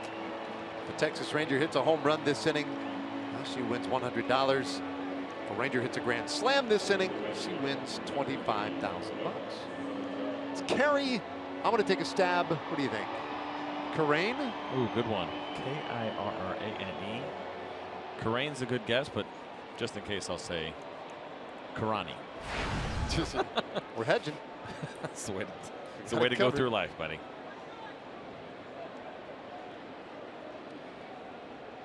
So to the 6th inning. Rangers down by 3. Now it is the 3, 4, and 5 hitters for the Red Sox, or rather for the Rangers here. Mazara, Lucroy, and Rougned Odor. And not had a lot going against Rick Porcello tonight. He makes it 1-1 on Mazara, who did have a base hit his last time up. Porcello has looked pretty sharp. You see him at that 75 pitch mark. Not really a concern yet for John Farrell. It's a guy who can run up his pitch count almost every start that he has had so far. 7 of his 9 have been up over 100 pitches. He's topped out at 118 this year. So he is a guy where pitch count really is not an issue at all. 6'5", a little over 200 pounds. Mentioned earlier, just 28 years old. A little bit in, it's 2-2. And a guy who came up with the Detroit Tigers in 2009. He was a first-round pick by the Tigers in 2008. Acquired by the Red Sox a couple of years ago. And the deal that sent Yoenis Cespedes, Alex Wilson, Gabe Spire to Detroit, and has thrived here. The thing is, he's been so terribly consistent in his career. You know, that's the thing. Last year had the breakthrough year. You know, he's a Cy Young Award winner. He won pretty much every single time he touched the baseball. Well, it was a breakout year for him too, especially when you look back at what he did in his first year here in Boston. You mentioned the consistency, and it has been there for Rick Porcello, but there have been a couple of bumps along the way. Slow roller second base, but Pedroia is on top of it, and Mazzara retired to start the 6th. Let's take a look at 2016 versus 2017 coming into tonight. You see that 22-4 record, unbelievably impressive. Also had a career best 3.15 ERA, career high 33 starts as well. I mean, everything pointing in the right direction for Rick Porcello last year. Also 223 innings in the process. Now this season the ERA has gone up. The wins and losses haven't been there. He's got more losses already than he had the entire season a year ago. The hits are high. He led the American League in hits coming into tonight. Just the contact has been higher and harder for Rick Porcello. But like I said, the trade-off was not even a career high, but very much so a career high in strikeouts. The strikeout rate is way above what we're used to seeing from him. So, you know, it's tough when you sit there and you see yourself doing some things really well, like the strikeouts. Say, oh, do I really need to change much? The walk rate has been great throughout his entire career. So I think it's just a matter of, like I said, he just missed a couple of spots that hitters have taken advantage of this season. Lucroy, the lazy fly ball to left field, and Benintendi puts it away, 2 away. We do want to take a look at how this inning ended, or I should say the bottom of the 5th inning ended here. We'll see the fly ball to left. Watch Andrew Benintendi at second base. Starts to go halfway, and then realizes he wants to go back. So Delano catches this ball, makes his throw all the way through. As soon as Benintendi sees that the cutoff man was missed and that Joey Gallo was kind of that cutoff man, you know, lining up for Delano Shields, he thought he was going to go for it.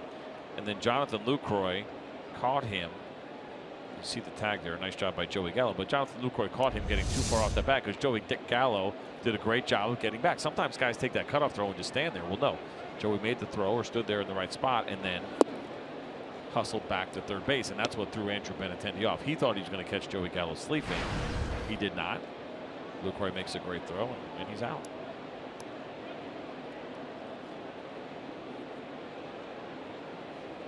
Porcello. So Odor to foul one off, and it's 1-1. 2 out here in the 6th inning. Red Sox lead by 3. It was a weird bottom of the 5th, though. I mean, some frustration, no doubt, for Andrew Cashner. Red Sox picking up 3 runs to break the 2-2 tie.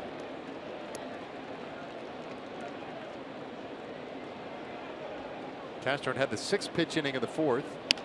And then had to labor in the 5th. It'll pop up down the left field line. That one drops in, base hit, hops up into the seats, and Odor with a double. Well, Rugi will take this for his 2nd hit of the night. You see a little bit of a smile on his face in the process. He obviously did not hit this ball very hard, but you'll take him when you can get him. And this is a 2-seam fastball that stays in. And it's a good pitch from Rick Porcello when you see it underneath the barrel and closer to the handle. But look at this. I mean, just perfectly placed with the right amount of spin. And I mean, not only did it bounce in the stands, but that's like 6 or 7 rows deep. And hey, that's a double in the scorebook. Whether you drill it off the monster or you do that right there, a double is a double. I suppose the exit velocity was on that one. Without looking, haven't looked yet, I'll say 74. What do you got? You know what? I'll go a little lower than that. I'll say 62. We'll get on it. We'll find out. I think we will. Napoli 0 for 2 now. Oh, what did you say? 62. 65.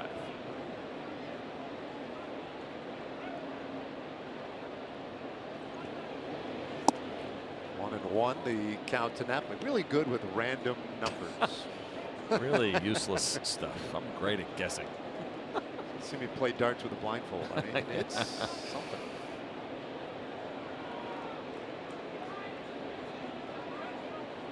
Rangers with single runs in the 3rd and 5th innings today. And this one lined out to right field. That's a base hit. Odor wants to run to the stop sign. Wisely heads back. And now it'll start up again. It's going to be a play at the plate, but it goes through. And the run is in. Napoli stays at first. And all of that to the snowball fight. Rangers will take the run, and it's a 5-3 game. A little yakety sax underneath this would probably be appropriate. And we saw this earlier with a hard base hit to Mookie Betts and Tony Beasley holding up runners, and that's the right move. And in this situation, a ball that was supposed to be in that gets away is a really good at bat here by Mike Napoli. But Rougned Odor would have been dead if he tried to score on this if the throw wasn't up the line. That's why Tony Beasley was holding him. But you see that throw way off line. And Odor does a nice job of paying attention and watching that throw. Does not put his head down, and Rick Porcello almost got in the way of that throw. I don't know if he ever would have gotten to it, but when you back up the bag here, when there's a ball hit to right field, you're actually supposed to go on the 3rd base side. Rick Porcello came the other way. The other thing I noticed in that replay was that Mitch Moreland let that ball go through. Now you know when the throw was offline, right? We know he's a great first baseman. Where he was standing and where that throw was, he probably should have known to cut that on his own. I'm actually surprised he let that go through, because he should have known that that throw was offline based on the way that he was lined up. Base hit, the error by Betts that allows the run to score. No RBI. Napoli is at first with 2 away for Joey Gallo. It's a 5-3 game. I don't know, that whole thing reminded me of the scene in The Jerk where Steve Martin's at the gas station. They start shooting the cans. It looked like they were all trying to hit Bill Welke. Everyone who had the ball was just trying to throw it at Bill Welke. They don't like the umpire. They're throwing it at the ump. Pop up, foul ground. Moreland, no room.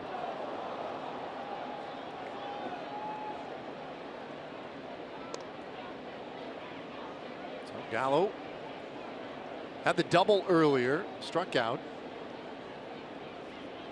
Well, now is as good a time as any for Joey Gallo to run into a Rick Porcello pitch. Now Porcello does have better numbers against lefties this year, 252 batting average to 314, but the home runs are the same. He's allowed 5 home runs to lefties, 5 to righties, so you know the home run rate against lefties is higher.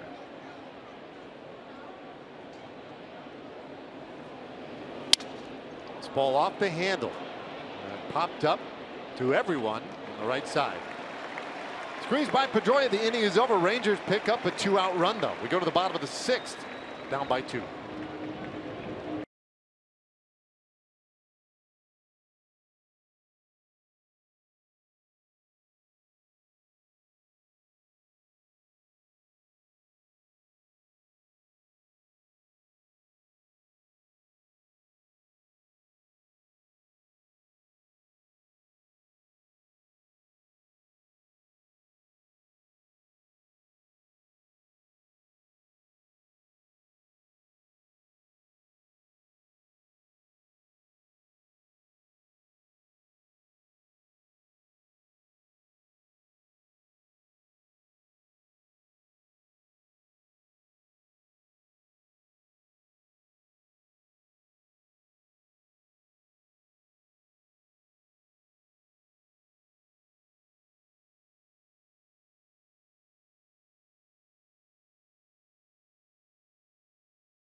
Of the 6th inning.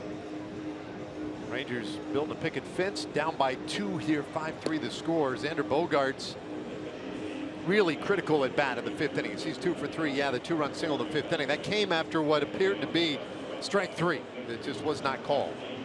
And Rick Porcello, to his credit, has pitched beautifully tonight. No walks through 6 innings.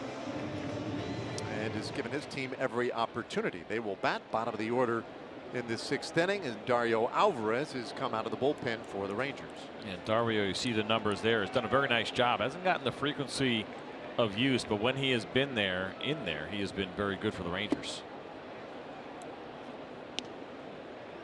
He's got Jackie Bradley Jr., Sandy Leon, and Devin Marrero in this 6th inning.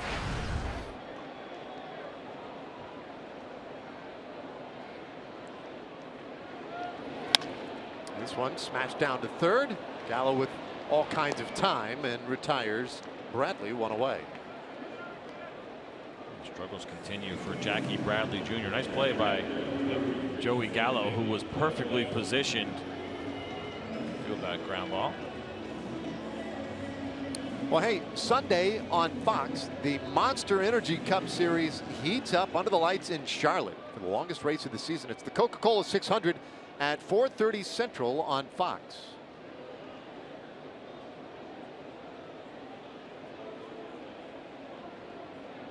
One away, 6th inning, and here is Leon, and he takes ball 1.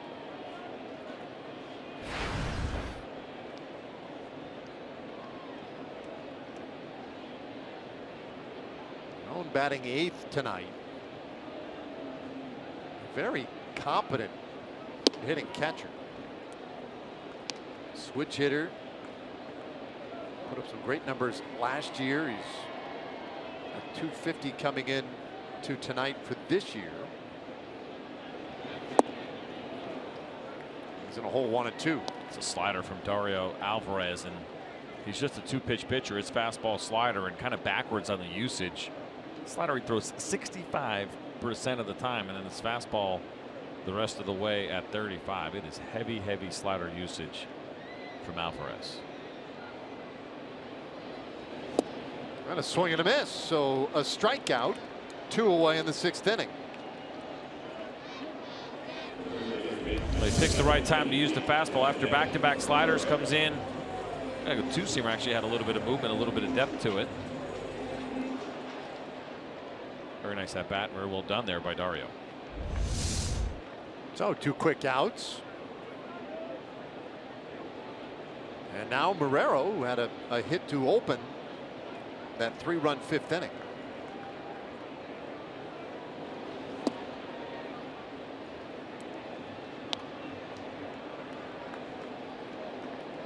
Marrero 1 for 2.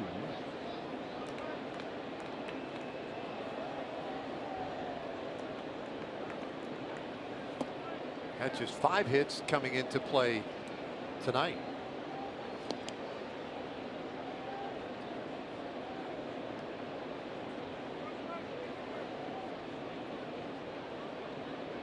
Marrero in his 2nd tour with the Red Sox this year. His 1st time around up in early April. He did not play. He did not appear in a game while he was up with a big club. Went down. Got some time in Pawtucket. Recalled on May 5th and has actually gotten a little bit of work. Maybe Jeffress gets ready. The third base position will be an interesting one to watch the rest of the season for the Red Sox. They, of course, are hoping that Pablo Sandoval, when he gets off his rehab assignment, will be ready to take that over, and that they'll be able to get production out of him. And he's obviously locked into that 5-year contract that he signed. But if it doesn't work out, you just wonder a little bit if the Red Sox would start looking outside the organization. I know it's kind of crazy to think when you have Sandoval under that contract, but they need something to get happening here at third base for them.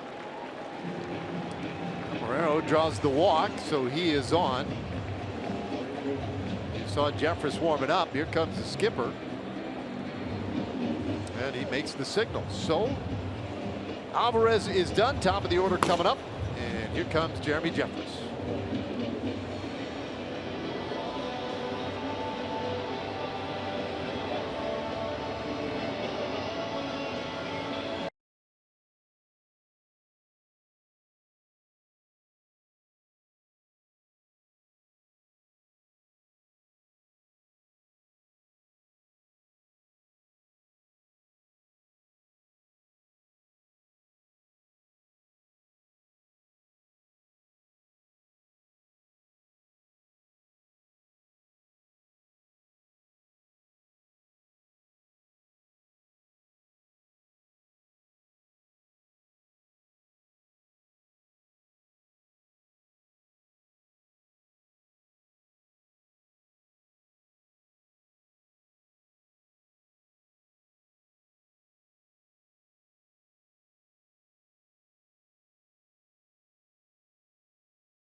Jeffress has come on, and we take a look at our AT&T pitching matchup for tomorrow. Martin Perez will take the hill for the Rangers. Chris Sale will have the ball for Boston. And Chris Sale turns out pretty good. That is the understatement of 2017. He's having a monster season outside of the wins. You see the opponent's average there, just 172, but it's the strikeouts. And he has been generating swings and misses for a long time over the course of his career, but it's gone to a new level this year in a new uniform with the Red Sox. You see Jeremy Jeffress, the numbers there for him. Heavy two-seam fastballs, you'll see a lot of them as he gets ready to face Mookie Betts. Top of the order here with 2 out. This is interesting, actually. So you would assume, and I would assume, that Mookie Betts is better against lefties than righties. We talk about a guy that uses all fields, also hits for power. This year, only hitting .217 against lefties, .293 against righties. Now, there hasn't been a lot of at-bats against lefties, but it is a little bit surprising to see those kinds of splits. And if you go back to last year and add those numbers together, still better against right-handed pitching than left-handed pitching. You see the numbers this year where he is. And you don't always manage by the numbers. That's not the way you always have to do it. But also interesting to me that he is very good on the sinker from righties, which Jeffress throws a lot of.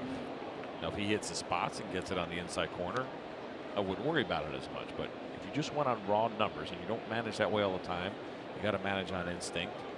A little bit of what you see from a certain guy, how you feel about a certain reliever. All lefties aren't created equal, and all righties are not either. But numbers-wise, this is a matchup that actually favors Mookie Betts, at least on the two-seam fastball. 2-1 pitch, and he fouls it off. But if it's that one, I don't think he's going to be able to do much with it. I mean, we sit there and say, okay, well, here's the numbers, right? You look at what Mookie Betts has done against right-handed sinkers since the beginning of last year, a .588 batting average. That sticks out as a little bit gaudy, but what about well-located 95-mile-an-hour two-seam fastballs like we just saw from Jeffress? I highly doubt he's hitting .588 off of those.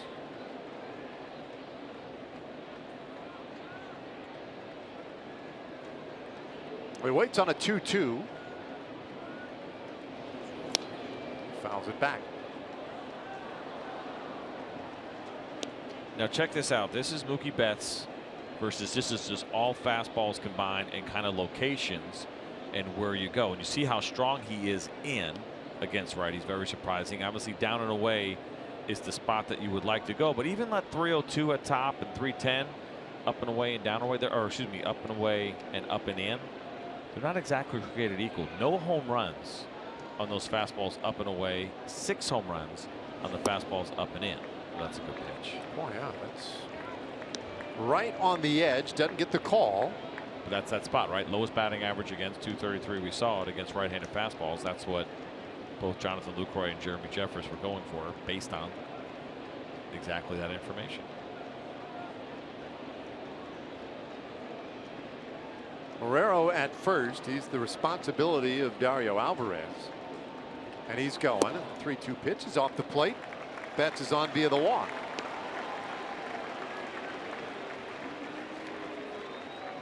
North Texas fans, Fox Sports Southwest wants you to show your school spirit at a Texas Rangers game. Get discounted tickets for the Friday, June 2nd game versus the Astros and a free Rangers cap in UNT mean green colors. Go to TexasRangers.com/UNT for details. It's not just green, Dave. It's mean green. Is that official? Mean green? Absolutely it is, yeah. I knew that. I just was wondering if you knew. Yeah. 2 men on for Dustin Pedroia. And I don't know this for sure, but I can't think of any other schools where the mascot color, however you want to look at it, is basically named after its greatest football alum. It's kind of interesting. I'm trying to think who would what pro football players had great nicknames, and then the college team could take that on later on. This is a sinking liner to right field, and it drops in front of Mazzara. Easily scoring from second is Marrero. Betts is in standing as well. And that's a big hit. Boston now leads 7-3.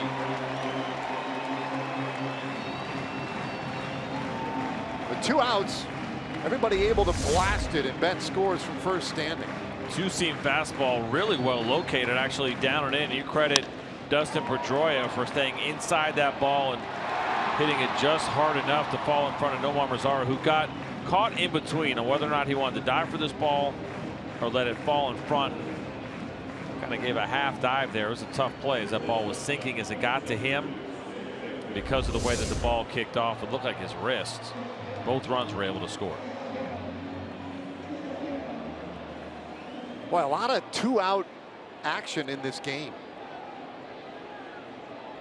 We got a couple of quick outs this inning. Alvarez and Bradley to ground out, struck out Leon, but then the walk to Marrero. His night was done. Jeffers walked Betts. Now Pedroia brings a pair home with 2 outs. And there's strike 1 to Xander Bogaerts.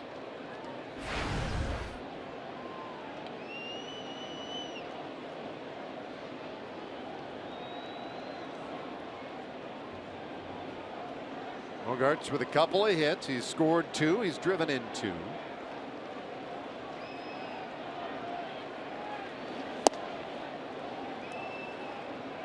Let's take a look at what happened here after the run scored. And oh, Mookie Betts with the right elbow to the nose of Marrero. Unintentional. They're both giggling, but Mookie giggling a little bit more than Marrero was there. That hurts, man. 1-2 on Bogaerts.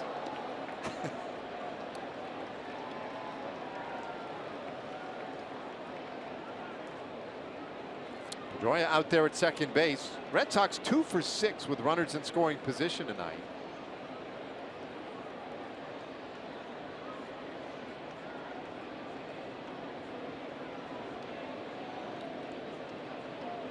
Both runs that scored this inning were on via the walk. This one looped out to left field. That's going to be a tough play. Coming in for it to Shields, and he won't get it. So Pedroia scores. The throw goes to second.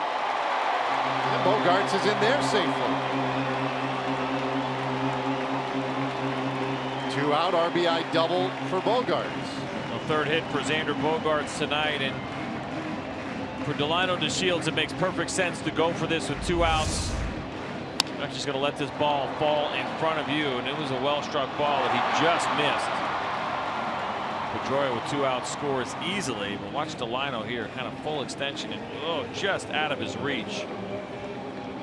That is the right time to go for it. You see the slide here. Had that throw been on line, Xander Bogaerts probably would have been out. You see him with the nice slide and holding on to the bag as Rookie does everything he can to try to keep the tag on Bogaerts. But you're right, Dave. You just mentioned it. It's surprising. Here, 2 quick outs for the Rangers, and then all of a sudden a couple of walks and a couple of hits, and there's 3 more runs on the board. Benintendi takes the intentional walk. Should speed things along now. So 2 men on for Hanley Ramirez, who's 0 for 2. A walk and a run scored. 8-3 Boston.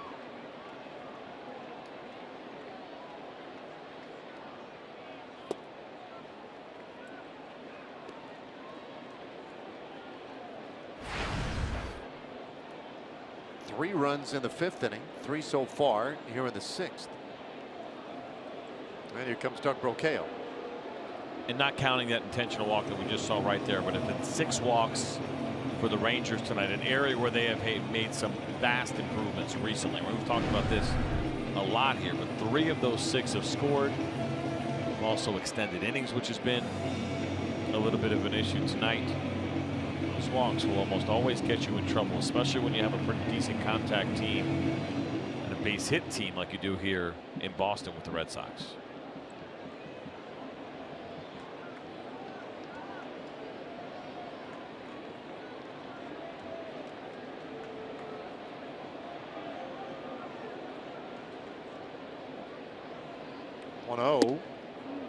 That's a little tight. Did he check his swing? No, he did not. Alfonso Marquez Says that Hanley went around. It's 1-1. Watching it live looked like it was a pretty good call from Marquez, and we'll watch it here. Yeah, a little bit closer than I thought. Hanley looking away as to say, nope, nothing to see here. Yeah, exactly.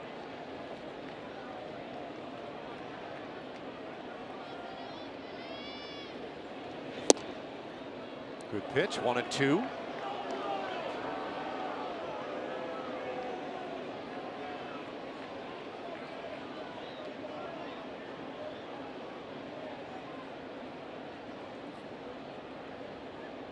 Jeffress has come on. Walked the first man he faced.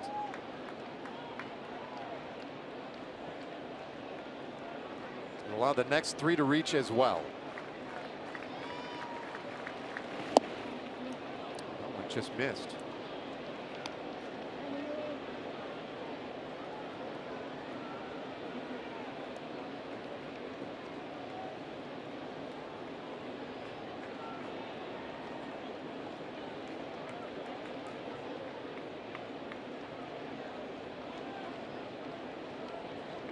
Couple of doubles in this inning against Jeffress.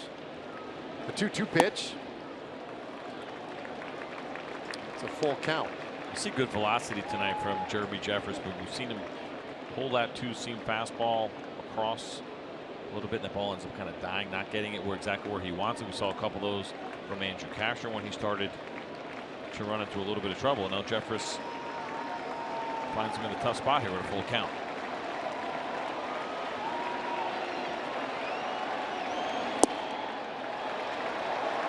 They'll load it up. Another walk, 3rd of the inning. Issued by Jeffress, 4th overall. You know, we mentioned it earlier. This offense in Boston puts a lot of pressure on opposing pitchers. Home runs are way down, but boy, they put good at bats on you, and they do draw some walks. And when things were going poorly for the Rangers, that was right at the core of the problems. Were just too many walks, too many deep counts. Tonight, that's been a major issue. And all of a sudden now it's back here for this Rangers pitching staff. Like I said, has made some really big improvements. When you get a team like the Red Sox, who are 4th in baseball in on-base percentage, 2nd in the American League, and with a decent average, you're going to put yourself in a tough spot. You know they're going to give you tough at-bats. It's what they do. They don't chase out of the zone like some other offenses that we see. Strike now to Moreland, 9th hitter of the inning.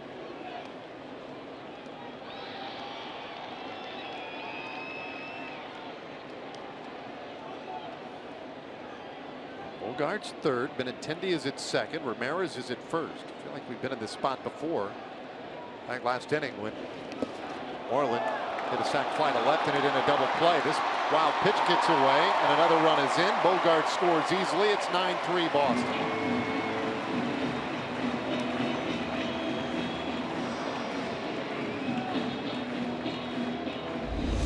Tough night here for Jeremy Jeffress as far as the command goes. This is a fastball that actually hits in front of the plate.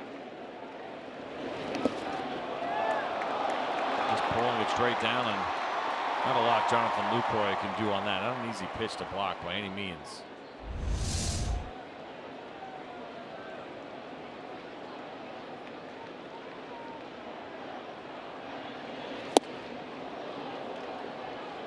One and two.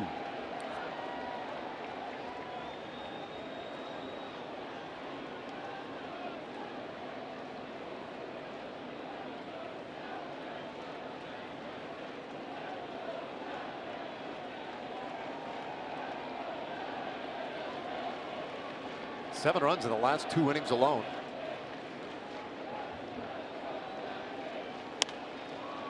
Moreland stays alive.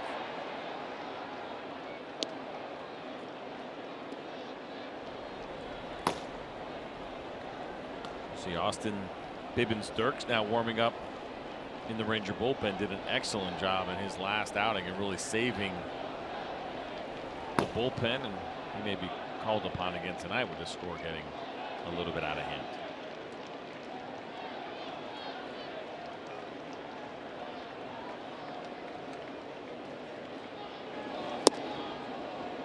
2 balls and 2 strikes. Moreland has a base hit. That was back in the second. A sac fly in the 5th inning. Mentioned it earlier. First time he's ever played against the Rangers.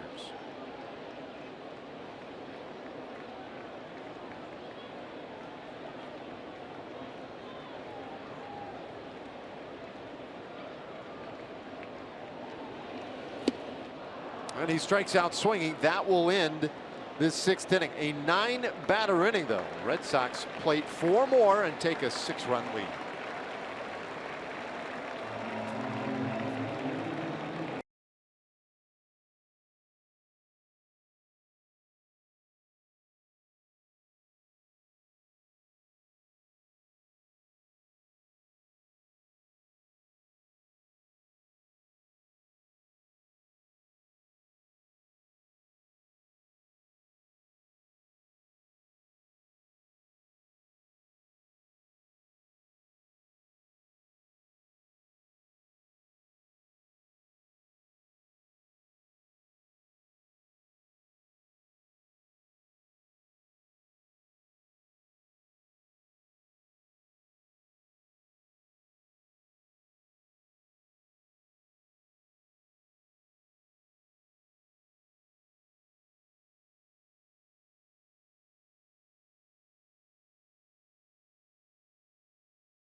Nothing to hide. That's transparency. And by North Texas Ford. The Great American Sales Event is happening now at your local Texas Ford dealer. Ford is the best in Texas.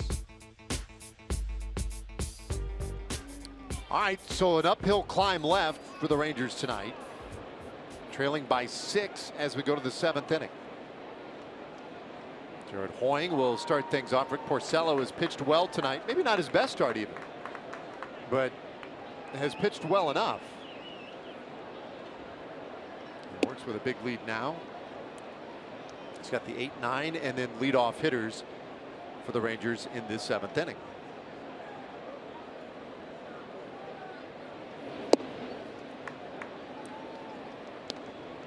I think the big one for Rick Porcello tonight, even on his ground outs and his fly outs, sinker has been good. He's hit his spots.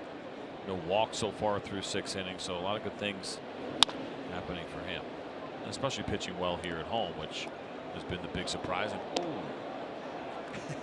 get her in the face. I don't know. I don't think she was anticipating a fan. She's smiling, so if it did, it wasn't very hard. But a fan tipped that ball. Look, she was expecting it.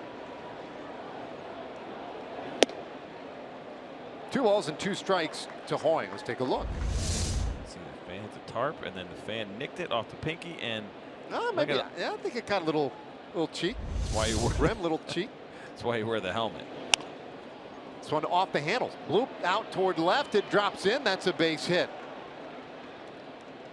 Benintendi hustles it back in, but Hoying is on with a leadoff single in the 7th. Good for Jared Hoying, his 2nd hit of the night. Another big smile, very similar to the Rougned Odor hit that we saw as we watch Rick Porcello throw this changeup and actually intentionally throw it in to a lefty. You don't see that very often, where you go righty on lefty, changeup in. More often than not, you're trying to throw that ball down and away, but that's exactly where Sandy Leon was set up, and he got weak contact. So sometimes going unconventional like that works out, even though it turned into a base hit. Shields takes a strike now. He has delivered a sac fly and an infield hit. He has scored a run, driven in a run. So good night out of that 9th spot of the order for Delino. Corners are in a little bit.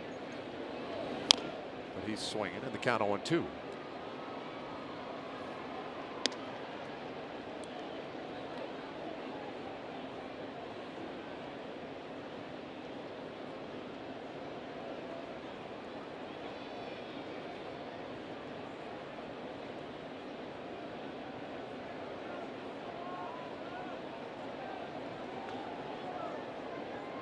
Porcello nearing 100 pitches.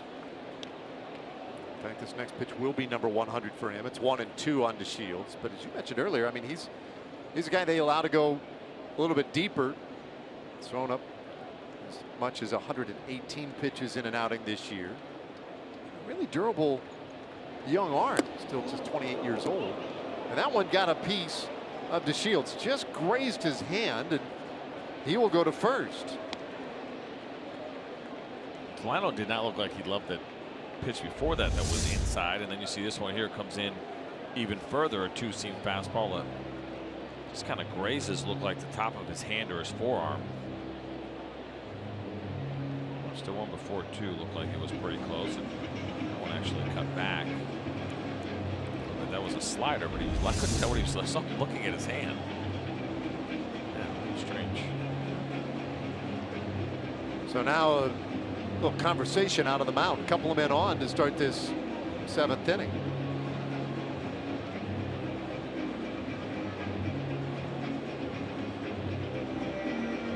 Robbie Scott up now in the bullpen for the Boston Red Sox, but that pitch count, as far as how far they're willing to let Rick Porcello go, is something that he has earned since he has been here. I mean, that's the thing, is under John Farrell he's been very good, and you got the reigning Cy Young Award winner making a start for you. The idea of a quick trigger, not something that would probably go over very well. Durability, like you said, as well, has been a big part of Rick Porcello's career ever since he broke into the big leagues at 20 years old. Pretty remarkable. So he deals with a couple of base runners here, nobody out.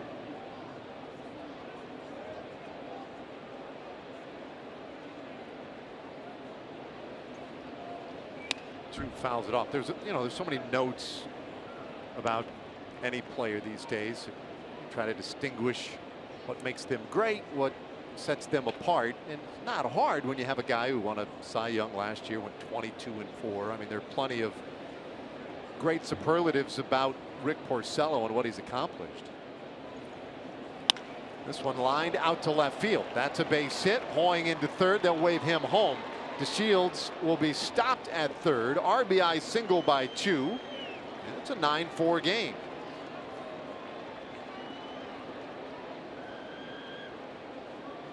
This is such a nice piece of hitting by Shin-Soo Choo as he takes a fastball that was supposed to be in, ends up finishing up over the plate. Just driving this ball beautifully to left field, and Hoying scored easily. And Lino was pretty aggressive coming around third with nobody out and down a couple of runs. There is no need to be over aggressive trying to take an extra base. So he's at third. Chu is at first. And now the heart of the order, Elvis Andrus batting second tonight. He steps in. He has had a tough night against Porcello, however, 0 for 3.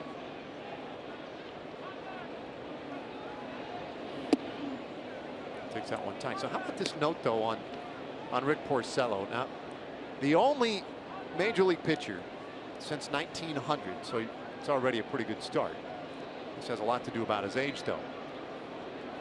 To make at least 25 starts in his first 7 big league seasons, all of those before age 27. So in other words, young guy making at least 25 starts a year for his first 7 years. And he's the only one since 1900 who's been able to do that. So again, goes back to durable, reliable. He goes out there every day. That's shocking when you think about how starting pitchers used to be treated in the early part of the 20th century. Yeah. 200 innings was nothing. You're a reliever. These guys are throwing 300-400 innings in a season. 2-1 to count on Andrus. What was the old Haas Radborn? I think over 600 innings. I think it was one year. 658 without looking.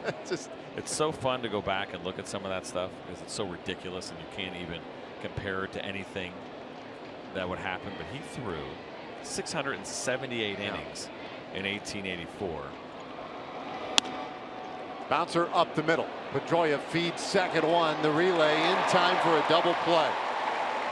Well, a run does score, but that is a big double play. And that'll lead us to our AT&T high-speed replay for tonight, and it is about the Dustin Pedroia defense. We'll take a look at what he has done here tonight. First on this Rougned Odor play where he ranges to his right way in the outfield and makes a nice throw. And then this one just kind of getting greedy. I think Xander Bogaerts probably could have caught that ball and made the play, but Pedroia wanted to do it and makes a nice across the body running throw. And how about this last play right here? Routine ground ball right to him. Perfect feed to Xander Bogaerts for the easy 4-6-3 double play.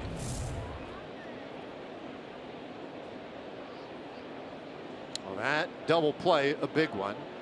Now a 9-5 game. No RBI for Andrews. Mazara, who's 1 for 3. They sit back in the 4th inning.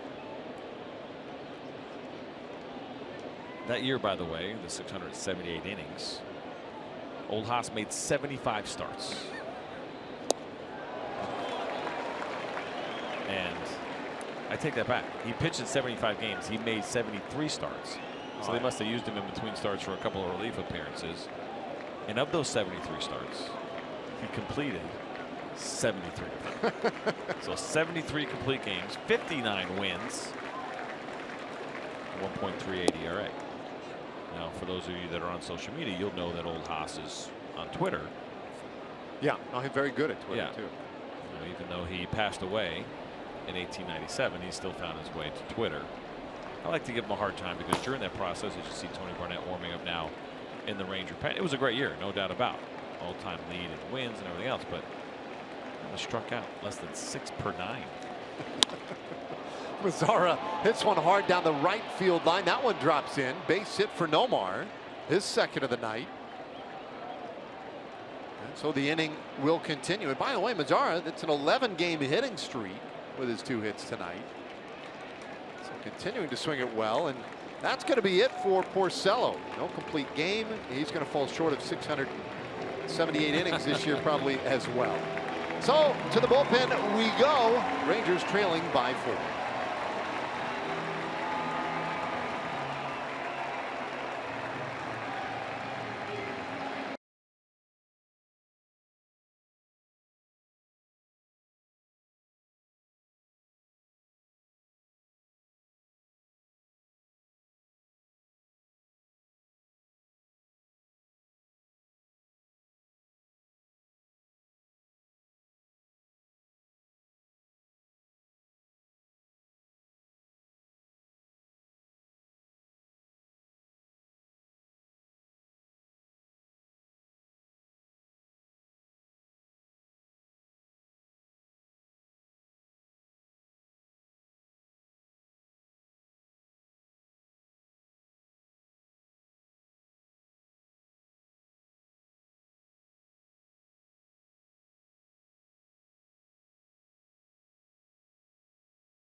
Sox 9-5 despite out hitting the Red Sox 11-8. And Saturday, June 3rd, when the Rangers face the Astros, the first 10,000 fans will receive a Cole Hamels superhero bobblehead, courtesy of Jimmy John's Gourmet Sandwiches. And don't forget to wear your Rangers red to red out the ballpark. Tickets are available at TexasRangers.com or call 972-RANGERS. There's Cole Hamels. Fortunately, just an observer here for a little while longer. As you see Heath Hembry now coming into the game here for the Boston Red Sox. His numbers there 0-2. Does have 9 holds. And you see a very impressive 21-5 strikeout to walk ratio. A 22nd outing for Hembree, and he's got Jonathan Lucroy start his outing here, but 2 away. This is a fastball slider, got occasional curveball just 6% of the time, but it's fastballs that average right around 95 miles an hour, and a hard slider has been averaging 89 miles an hour this year. There it is right there.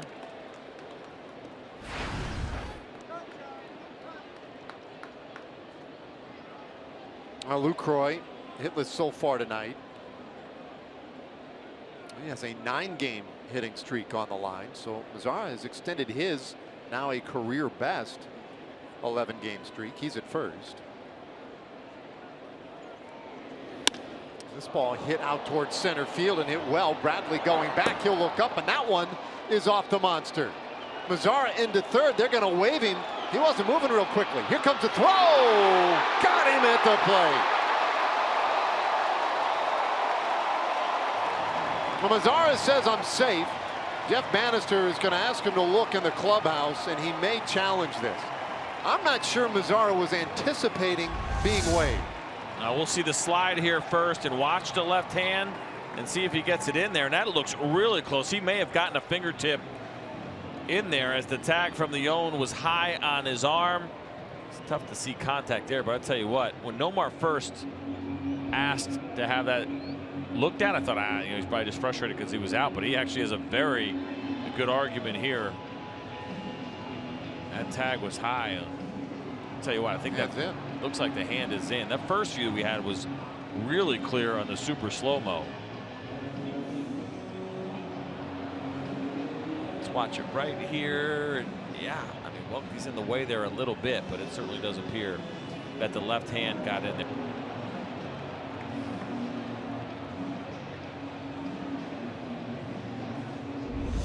Very close play. Now that, I think you can make a pretty good argument that he was in. I'm not so sure, though, that he was expecting to be waved. Yeah, we'll see. We'll take a look at this right here now. This ball was well struck by Jonathan Lucroy, and Jackie Bradley Jr. playing it perfectly. We talked about angles and how that ball does not bounce straight off, and that's a man that understands how this outfield wall works. Let's watch Nomar here. This is the view we're looking for, whether or not he actually slowed down and stumbled. He looked at Beasley. I don't think he slowed down at all, though. He might have been a little bit surprised because, again, we mentioned this earlier. In this situation, you're going to go when you know that it is a sure thing. You don't want to take unnecessary risk when you're down. We will see. Hopefully this one goes the Rangers' way and this inning stays alive. So the longer they look back in New York, you get the sense that it's harder and harder to overturn it. I think so in these kind of situations, because we got to see all those views pretty quickly. Now they may have some other ones that they're seeing that we are not. First of all, it's a great time to use this. Of course you got to go for it right now if you're Jeff Bannister. But yeah, the longer it takes, more often than not, I feel like there's a less likely chance that a call gets overturned. Now here we go. Take your time, fellas. Oh, man. And you might have caught a little bit of Jeff Bannister in the side on that one. Not happy with that call. Double for Lucroy, but the inning is over. Rangers have to settle for 2.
ballpark tonight. So the Texas Rangers pretty excited about the first ever Game of Thrones theme night. Wednesday, July 5th. Rangers and Red Sox back at Globe Life Park. Now this exclusive theme night ticket comes with a limited edition House Bannister bobblehead. Plus, you can take your picture on the Iron Throne. Tickets must be purchased at TexasRangers.com/Game of Thrones. Here's Tony Barnett and the arsenal. What you'll be seeing from him. We know this about Tony. Cutter heavy, 50% of the time. Two-seam fastball, which is a sinker. Same thing. Curveball, four-seam fastball, and the split finger. So it's a 5-pitch mix for Tony, but it is mostly that cutter and two-seam fastball that you'll be seeing. 71% between those two. See, I can add 2, Dave. I do too. Proud of you. He is the third reliever of the night for the Rangers. And he fires that one a little bit in. Boy, 94 velocity there. Barnett following Jeremy Jeffress and Dario Alvarez, all in relief of Andrew Cashner tonight.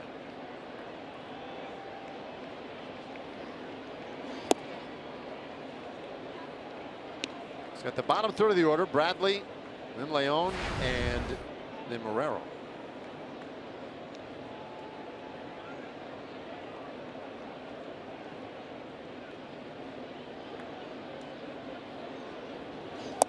Take a look at this. This was actually interesting. I heard the official scorer say that they were actually challenging whether or not this was a violation of the home plate rule, the slide rule of blocking home plate. I don't see anything close to that. Now, I don't know if he knew officially what they were challenging, but I overheard it on the official scorer's announcement that it was not a violation of the slide rule. We were looking at the tag, which seemed to make the most sense.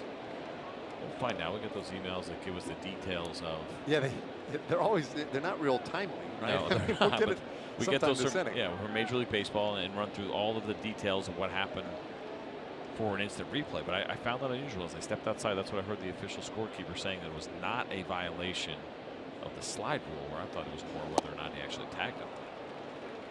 Well, Bradley strikes out swinging to start the 7th inning. 1 away. Yeah, normally the way we understand it is there is a live feed that goes into the official score and the public address announcer to get the actual ruling from Major League Baseball. They get it instantaneously as a result. We're not privy to that same feed.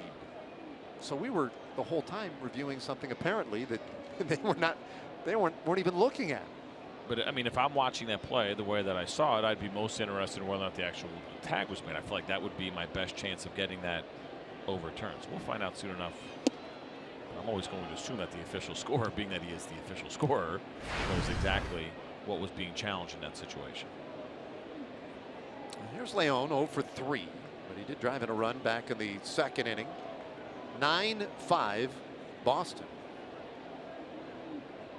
7 of the runs in the last 2 innings.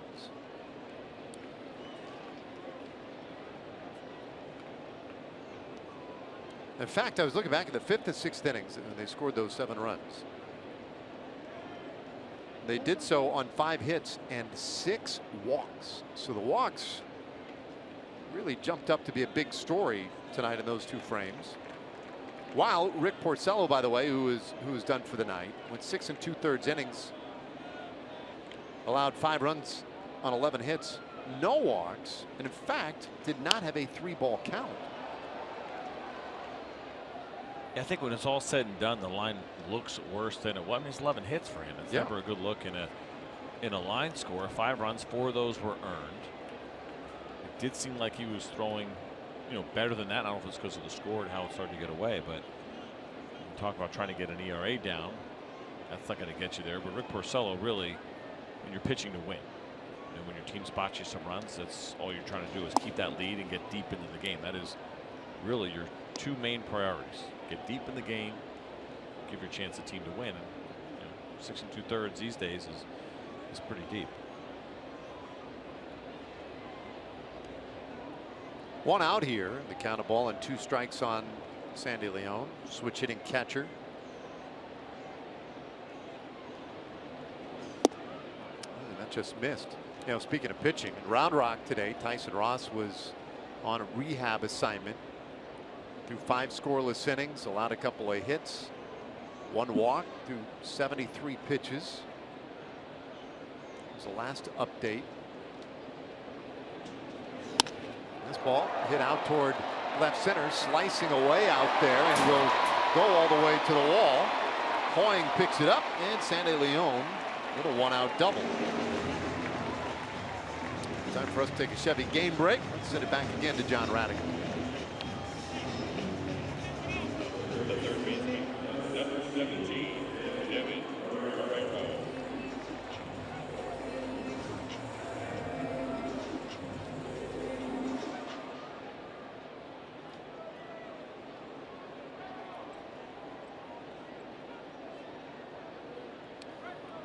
All right, thanks, John. Did he say 474? I hear that right? You weren't paying attention, were you? The audio I get. Yeah, got him. Yeah, and I had the little Mike Dressman in my ear as well. But so no, I didn't hear anything. I heard Toronto, I think is what I heard. I thought I heard 474. My goodness. Here's Marrero. 1 for 2 with a walk. He has scored a couple times. Oh, I know John Radigan's listening, so just let him know at least one of us is paying attention to you. Just want you to know, and it's that one person is me. John, it is not. It's not me, but not because I wasn't trying to. So we did get the email, by the way, from Major League Baseball, and indeed they were reviewing the home plate collision rule, and said there was no violation. So that's what the review was. Interesting. Yeah, that it really is, because that is not certainly what we were anticipating. Didn't look like there was any blocking of the plate. Now, the throw takes you there. You're allowed to block the plate, but all we saw was just Leon's, for me, arm go across, which of course you're allowed to be able to make the tag. You just can't block the plate. And so because of that, they don't check. You can only pick one. Right? You can't say if they see something, other violation that you didn't ask to be reviewed, doesn't matter. They won't overturn it. I'm fascinated by that, actually, because I think they had a chance. It would have been a tough call to have overturned on safe route. I think it was really close. You and I were talking, taking a while, and it looked really close. But I wonder about that. I almost want to ask the umpires, well, if we did do it this way, what would you have said? More out of curiosity, I think, than anything. This one lined out toward right field, but right to Mazzara. And Marrero retired, 2 away. Little reminder, download MLB.com at bat and do it today. Get Rangers home screen icons as well as game day highlights, radio broadcast, statcast, news, and plenty more. It is one great app. MLB.com at bat.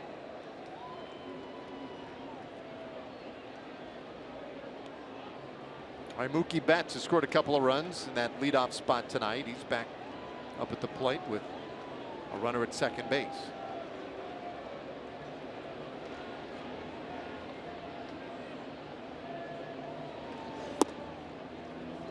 Rangers have out-hit the Red Sox tonight, 12-9. A trail by 4 runs. This should be a pretty good matchup for Tony Barnett. As good as Mookie Betts has been going back to last year, including this year, that MVP season from a year ago. Not very good on the cutter, just a 158 batting average against.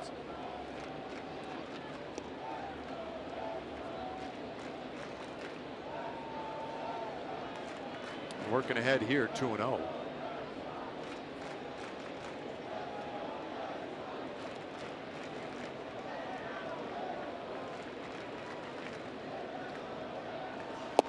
And Barnett puts one right in there. Cashner went 5.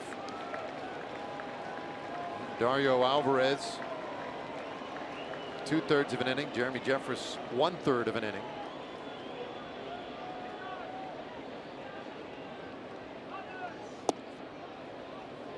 But low, it's 3-1.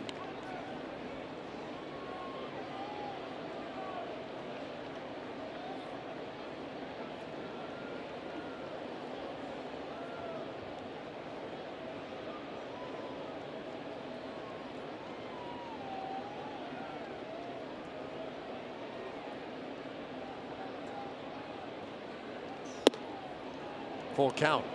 We Got a little interrupted, by the way, talking about Tyson Ross and what sounded like a really, really strong rehab outing. I keep saying, everybody knows this here, but you think about what is on the DL right now for the Rangers, and they can continue to fight and play well without Carlos Gomez, Tyson Ross, Adrian Beltre, Cole Hamels. I mean, the thought of getting those guys back, obviously for Tyson, would be the first time for him in a Rangers uniform, but that's encouraging.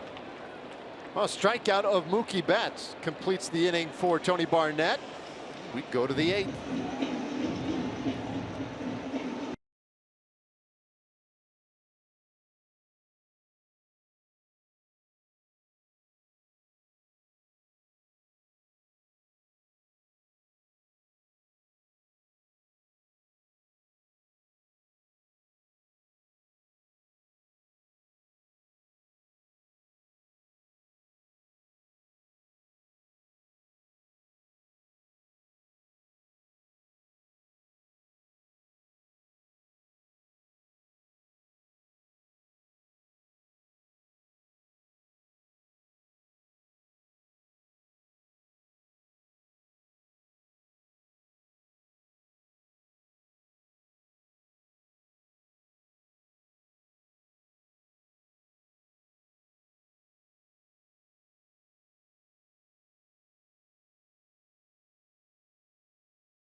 Top of the 8th inning, and let's get to our Jimmy John's delivery of the game. We'll go back to the 7th inning, and this Jonathan Lucroy double that was crushed off the big wall here, the Green Monster. And look at Jackie Bradley Jr. playing that perfectly, getting this ball to Xander Bogaerts with the perfect relay, and all of that had to happen exactly as it did to barely get Nomar Mazara at home plate. And there it is, our Jimmy John's delivery of the game. And that's what he said. You watched Jackie Bradley Jr. play that perfectly. That ball does not bounce straight off of the Green Monster. It actually kicks back towards center field. You're going to play it on an angle, and JBJ did it perfectly. Yeah, pretty big play in tonight's game. Not the biggest, certainly, as Robbie Scott checks in now in this 8th inning. Been a good year for him. You see that low ERA, which is not always the indicator you want necessarily for relievers, and it's only 18 games, but it tells you you've been dominating. Anytime you're sub-1, you know you're doing something right. Odor showing bunt. A couple of hits tonight, a base hit and a double. He has scored a run.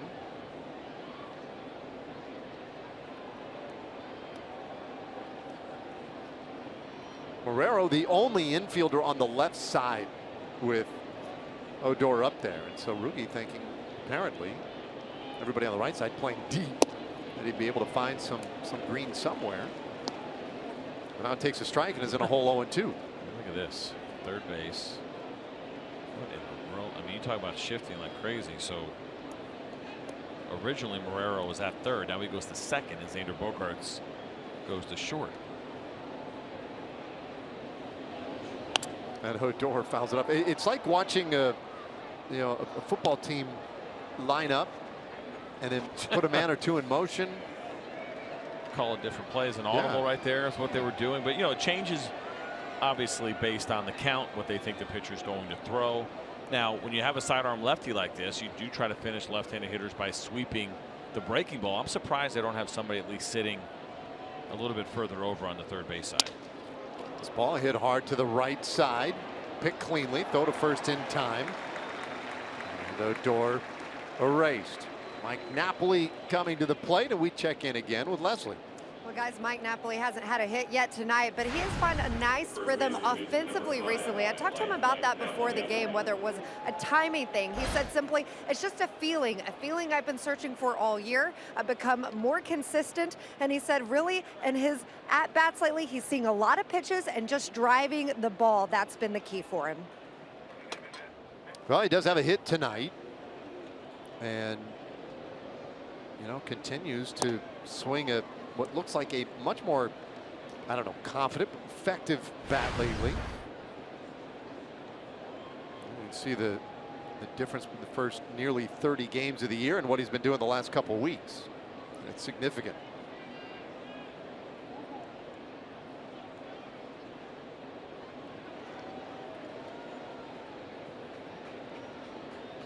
It would be a matter of time.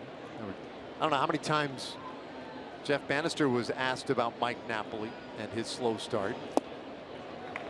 What are you seeing that gives you hope? What do you think is going to come around? What's going on with Mike Napoli? And he pretty commonly responded with, "Well, take a look at the back of the baseball card." That's right. Because those numbers are coming. And they tend to year after year. They appear to be on the way right now. Stays 0-2. And Leslie mentioned how Mike has talked about seeing more pitches, which we know it's always been a strong part of his game. But this month in particular, he has been the best of all the Rangers hitters when it comes to pitches per plate appearance.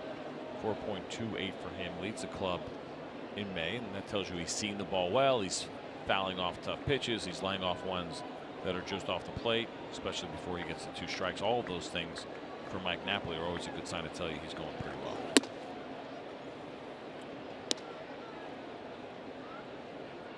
How about tonight when we take a look at what Mike Napoli has seen? 9 in that first at bat, 4 so far here in this last one. This should be a good matchup, this sidearm lefty for Mike Napoli. 2-2 the count. And we see it with Claudio all the time, right? He's got that really good changeup coming from that kind of funky angle, and that really helps him neutralize righties. But fastballs in the zone, unless they're really well located, are good pitches for right-handed hitters when they're facing these sidearm lefties.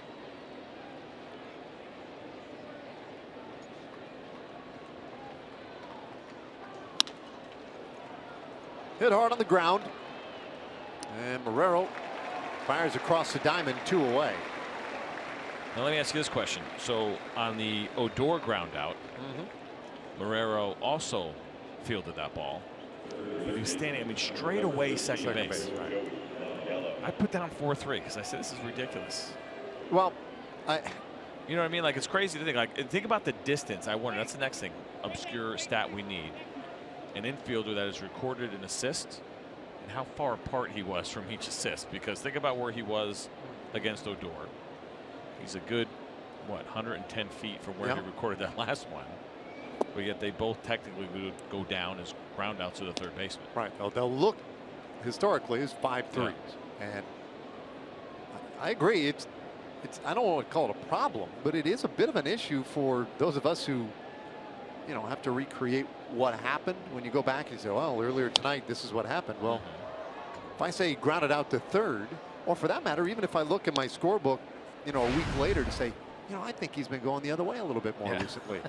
And you see that he grounded out to third there. Well, no, he didn't. He rolled to second base. The third baseman happened to be there. It's almost like, and I don't draw the lines where the ball was actually hit. I know some people do that in their scorecards. I do not, but you almost have to make some kind of marking, or at least the ones that are obscure, like we saw with Odor. Gallo holds off. By the way, I was really impressed with that foul ball. Almost went into the press box, and Nick Cafardo, longtime writer here in Boston. Ball was about, 2 or 3 feet from him. Didn't even flinch. Didn't even move a little bit. Well, was he looking? He saw it. He looked at the people next to him. He almost yawned, I think, as that ball came near him. Gallo hammers one down the right field line. Will it stay inside Pesky's pole? It does. And that's gone. A solo shot for Joey Gallo, number 14 for him.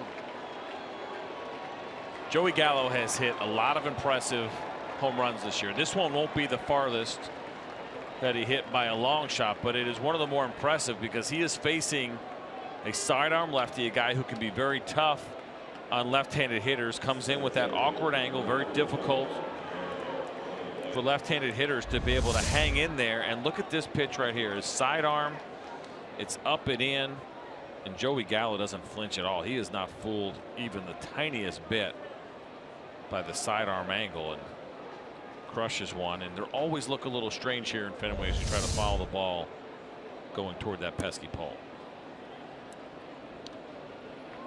14 home runs for Gallo.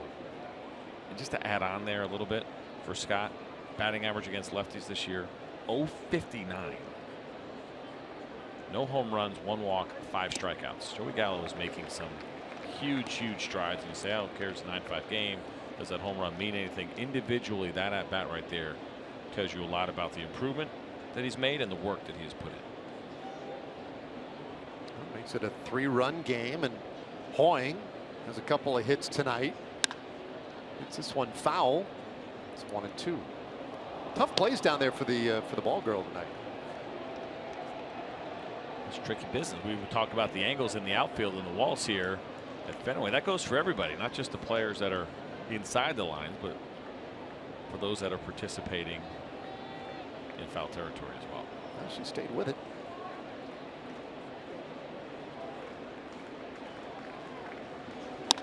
Hoying lifts this one out toward right field. Should be playable though for Betts, and he'll put it away to end the inning. But Joey Gallo, big home run in the 8th. Sidearm fastball sits up and in, and you're not fooling Joey Gallo with that pitch.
To low fares with nothing to run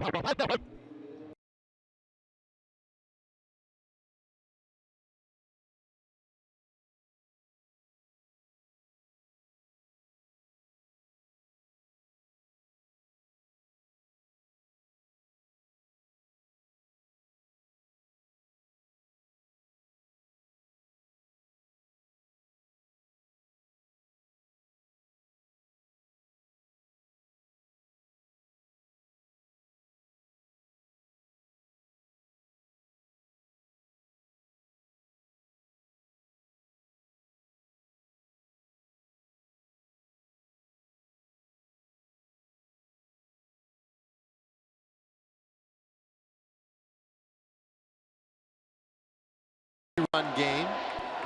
Take a look at our progressive upcoming schedule. 2 more games here in Boston. Tomorrow and then Thursday. Travel through the night Thursday. And then 3 in Toronto. Those should be eventful. A couple of day games over the weekend up in Canada there. Well, they always are. We had talked about the great streak that the Rangers were on, how well they've been playing, 11 out of 12. This is not a critical road trip by any means, but it's a good test, right? They did a really nice job, the Rangers did, on meeting up with the Padres and the A's and the Philadelphia Phillies, and taking 2 out of 3 for the Tigers was a really nice start to this road trip. But it is, I think, a good test, a little bit of a gauge when you start to take on some stronger competition, especially coming off a great win streak. Well, they acquitted themselves well in Detroit, and now here in Boston, where you might catch a Boston team a little fatigued. They're doing a little extra travel these days back home for this series. They did enjoy an off day yesterday, as did the Rangers. John Farrell's club is going to do a little traveling lately. But what's interesting, this game, I don't have a good feel for this thing. I mean, it's a 3-run game, and I get it, we're at the bottom of the 8th inning, but boy, both teams putting together threats and rallies seems like every inning. In fact, the Rangers have scored in each of the last 4 and 5 of the last 6 innings. Yeah, so I mean, they seem to be putting up runs all night tonight. So a big inning here for Barnett. Well, they've hit the ball well. It's 13 hits for the Rangers and 6 runs, and I think based on what we have seen with Andrew Cashner and some of the bad luck with run support, but also how well he had been pitching, we said Andrew Cashner is getting 6 runs against the Red Sox. Based on how he'd been throwing, I think we'd think the Rangers would be in a good spot. Pedroia with a base hit to left field, his 2nd hit of the night. Rangers fans get $10 upper reserve box seats most Tuesdays all season long, courtesy of Fox Sports Southwest. You can also add a $10 meal to your seats when you buy online. Go to TexasRangers.com/specials and use coupon code FSSW10 to reserve your $10 seats today.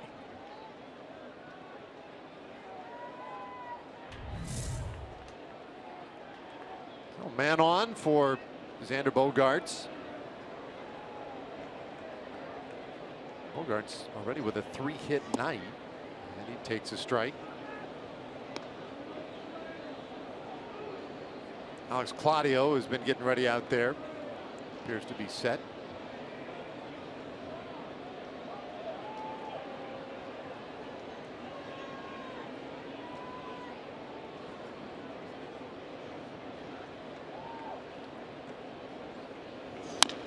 Bouncer third base.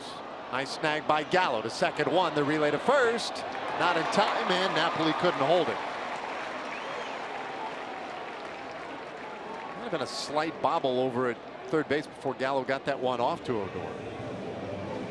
Well, this is going to be a tough double play to turn regardless. You watch the ground ball here and you see Joey Gallo kind of catching it on the run, and so he has to make the throw on the run, and Odor knew that he did not have a lot of time to try to turn this double play.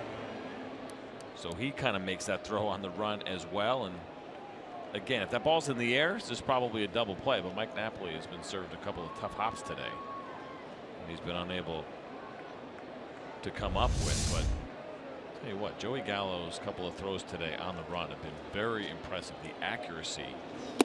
We saw him try to make that play that went to foul territory, and he short hopped Napoli, but the ball was right on target. You should take a look at Craig Kimbrell now in the Red Sox bullpen will be called upon to most likely close this game unless the Red Sox find a way to add a run on. He has been really as good as a closer can possibly be.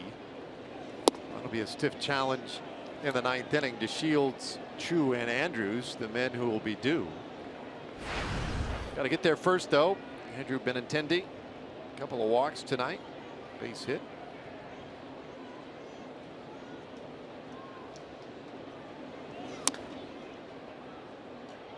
It's 2-1. Yeah, Kimbrell has had a dramatic turnaround from a year ago. This guy's always been good, has always had a great arm. Kind of out of nowhere, he walked guys like crazy last year. Better than 5 per 9. And this year it's been the opposite. Under 1 walk per 9 innings. And he's got great stuff, but he's been filling up the strike zone like crazy and dominating. He's always had the unbelievable strikeout rate. He's always had a respectable walk rate. He's never been elite. But it went in the complete opposite direction a year ago. And it's almost like someone just said, hey, stop walking, guys. And he did.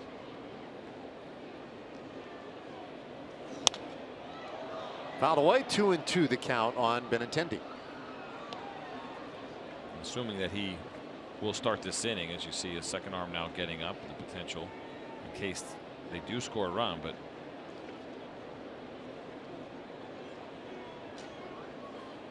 it will be DeShields, Chu, and Andrews that are due up for the Rangers.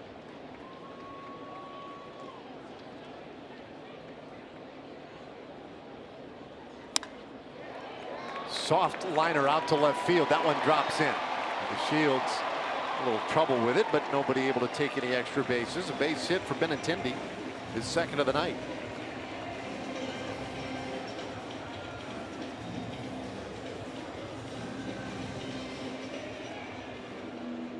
Bring up Hanley Ramirez.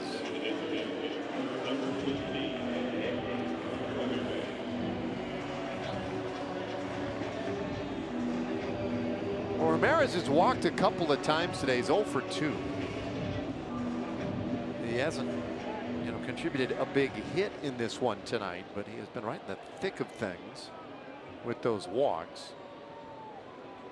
Guy who last year hit 30 home runs for the Red Sox, drove in 111.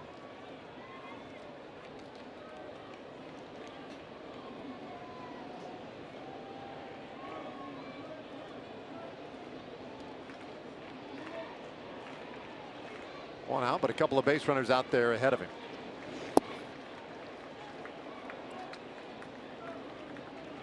This is year 3 of a 4-year contract for Hanley Ramirez in Boston. Boston, the team that originally signed him as an international free agent back in 2000, and he made his big league debut with the Red Sox 2005. Very brief one before being traded to the Florida Marlins, where he began a long run in the National League, a very good run in the National League. But now back with his original organization. He has served them pretty well so far. This is a huge year for him to be acting as the DH, trying to replace David Ortiz. He's in a hole 1 and 2. He's done everything that the Boston Red Sox have asked of him. 2015, we saw him come over and go into the outfield. It was a little bit of a disaster, quite honestly. And you think about, okay, shortstops, we've seen some really good athletic shortstops go into the outfield, and I think they thought left field, it's not that big. Yeah, you have to deal with the wall, but it's not a lot of ground to cover, so it should work out. It didn't.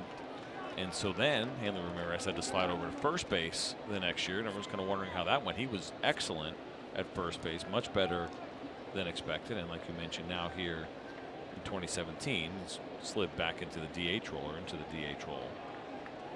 So it's been a different position every year for Hanley Ramirez, but no complaining along the way.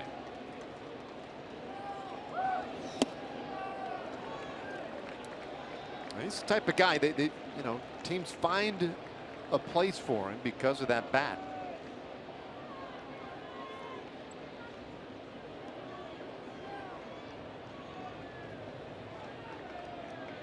Another good long run with the Marlins. 3 years with the Dodgers before returning here to Boston. And he takes strike 3 call. So Ramirez down looking, 2 away in the 8th inning. This was a great cutter from Tony Barnett. That's going to be his last hitter, as we see Jeff Bannister coming out. But that was nasty, tight and late, and all Hanley could do was look at it. And Jeff Bannister out to the mound to take the baseball away. Happy with the job from Tony Barnett. Here comes Alex Claudio, needing one more out.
Southwest. Yes to low fares with nothing to hide. That's transparency. And by AT&T Internet. Visit AT&T.com/keepcalm to learn more. Well, still a 3-run game, bottom of the 8th inning here at Fenway Park. Very old and highly esteemed Fenway Park.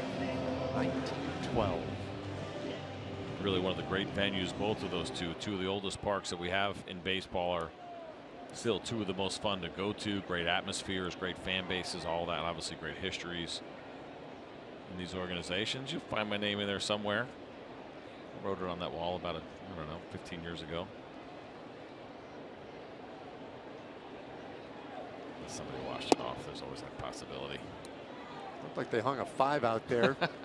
not unlike other experiences you enjoyed here, I'm sure. They hung a couple of 5s on me when I pitched at this ballpark. Here's Moreland.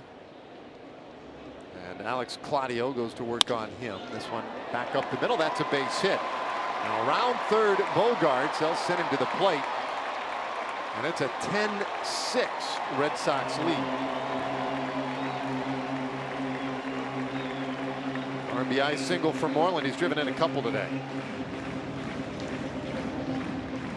And you see the arsenal real quickly here for Alex Claudio. That two-seam fastball and the changeup is what gets the most usage. That changeup, of course, will be used much more against right-handed hitters. Slider is the off-speed pitch for the lefties, but it is a lot of fastballs, good movement, funky arm angle that he comes from. Even though Moreland got that hit, he's been very good against lefties. Just a 190 batting average against.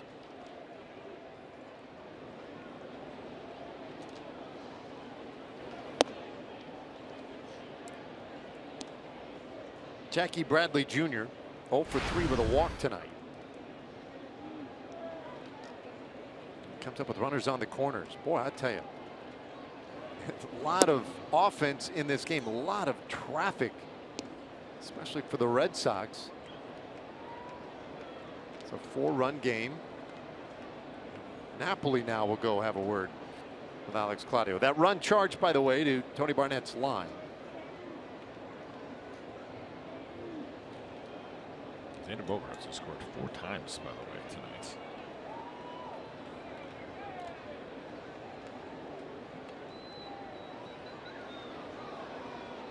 2-0 from Claudio. Called that balk. Oh, that's a killer. Wow. Brings in a very big run. 11-6. Jeff Bannister wants to know exactly what the call was and why there was a ball called, and we'll see whether or not Alex Claudio actually stops. There's a lot of movement in his delivery, you know, and he does that all the time. And so you see him as he comes to, like, it's near the stopping point. There's still a little bit of movement in there, and that's why that's called. And in Alex's mind, that's probably his stop. But the hands just moved a little bit. That's what got him the call.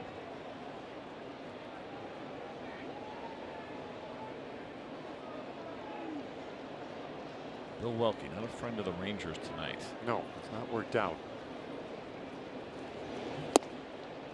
One just misses. 3-1. So what was a moment ago just a 3-run game and a threat. Craig Kimbrel in the 9th inning is now a 5-run Red Sox lead. You got to believe Kimbrel is going to relax in the 9th inning. Grounder to second base ends a frustrating night for Jackie Bradley and sends us to the 9th. Last chance for the Rangers coming up.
sticking around for the post game because that video of Tyson Ross will be very interesting.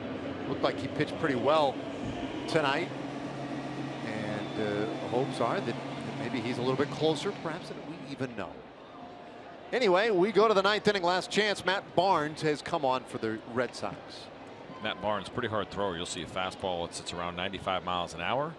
Slider and curveball are the 2 off-speed pitches that you'll see from him as well. Even 2-to-1 strikeout to walk ratio for him this year. This is kind of how things go for the closer. Craig Kimbrell last pitched on the 19th. It's been a few days for him because he's no longer a 3-run lead. In a non-save situation, he sits down. Matt Barnes, who pitched just 2 days ago, goes in. This is kind of how things work. We're unfortunate for managers. They just get locked in to that save situation and only using the closer in the save situation. Well, Kimbrell's actually the better rested pitcher right now, but when you're a setup man, middle reliever, you're asked to take on sometimes less important roles, but you got to pitch more. Then they'll ask you to come back tomorrow with the tying run on second base and get a big righty out. So it's a tough job. The closers, I want to say they have it easy. They have it easier. Less hard, maybe. Less, yeah. Less difficult. Except on those stretches where they're pitching every single day because it's a close game. Then it gets really dicey. This one shot out to right field. Hanging up there a little bit, though, for Betts. Shields retired. So one away in the 9th inning. Opening game of this 3-game series. Back out here again tomorrow night. And then again Thursday night. We already mentioned tomorrow night it should be a good one. Martin Perez, Chris Sale. Chris Sale's obviously been very good. The Rangers will have their hands full tomorrow with him.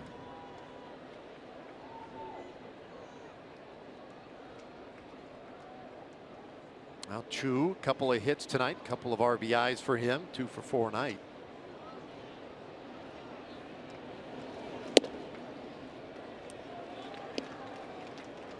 Another good job in that leadoff spot. Average goes up, so does that on-base percentage, which continues to creep closer and closer to 400 for him.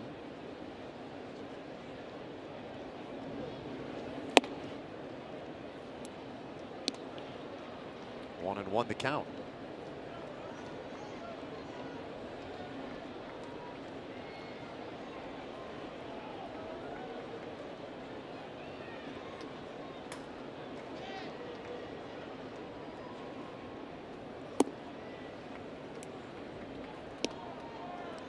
Drew, a lot like Napoli, guy who will work counts deep, see a lot of pitches. Even in this kind of a spot right here.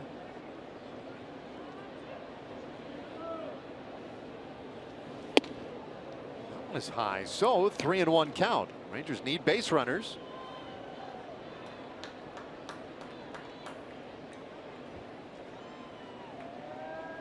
Andrews has had a frustrating night at the plate. Would be next.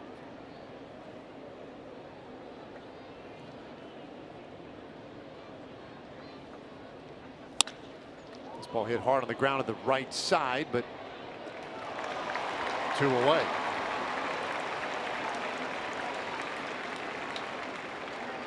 Again, talking about tomorrow's pitching matchup, Martin Perez, Chris Sale. The number that you don't see there for Sale is the strikeout number, and not just the big strikeout number, the overall number, but the consecutive starts with 10 or more. He's got 8 in a row right now, looking for number 9 tomorrow. He has been really good for the Red Sox, and I like looking at rates and saying, well, how do they compare? Obviously, he's had the nice run. What about his strikeouts per 9? 13 this year. He's a guy whose career has been right around 10. Last year was just over 9, so he's bettered that. I know it's only been, 9 starts for him so far in a Red Sox uniform, but he has bettered what he has usually done from a strikeout standpoint by almost 4 strikeouts per 9 innings. He's not a guy that's switching leagues, right? You might expect that if he was like sliding over to the National League, and he's coming to a tougher ballpark to pitch for left-handed hitters. Good lineups in the American League East. Not that the Central doesn't have good lineups, they do. But you wouldn't expect that big of a jump for him coming to Boston. I don't think, without a doubt, he is their ace. And you think about what's on this staff with David Price, Rick Porcello, won a Cy Young, Chris Sale, if they get there in the postseason, the game will start right now. The Rangers are down to their final strike tonight. Andrews waiting on a 1-2. The pitch from Barnes. And that will do it. So Andrews strikes out. This one is over. And the Red Sox win it 11-6, the final score tonight. Well, a lot still to come. A lot of player reaction analysis of this one tonight. John Radigan, Mac, and Tag will be back. Talk about that crazy 5th inning tonight that was the big difference as well. For CJ Nitkowski, Leslie McCaslin, and our entire crew, this is Dave Raymond inviting you to stay with us. Our coverage continues right after this.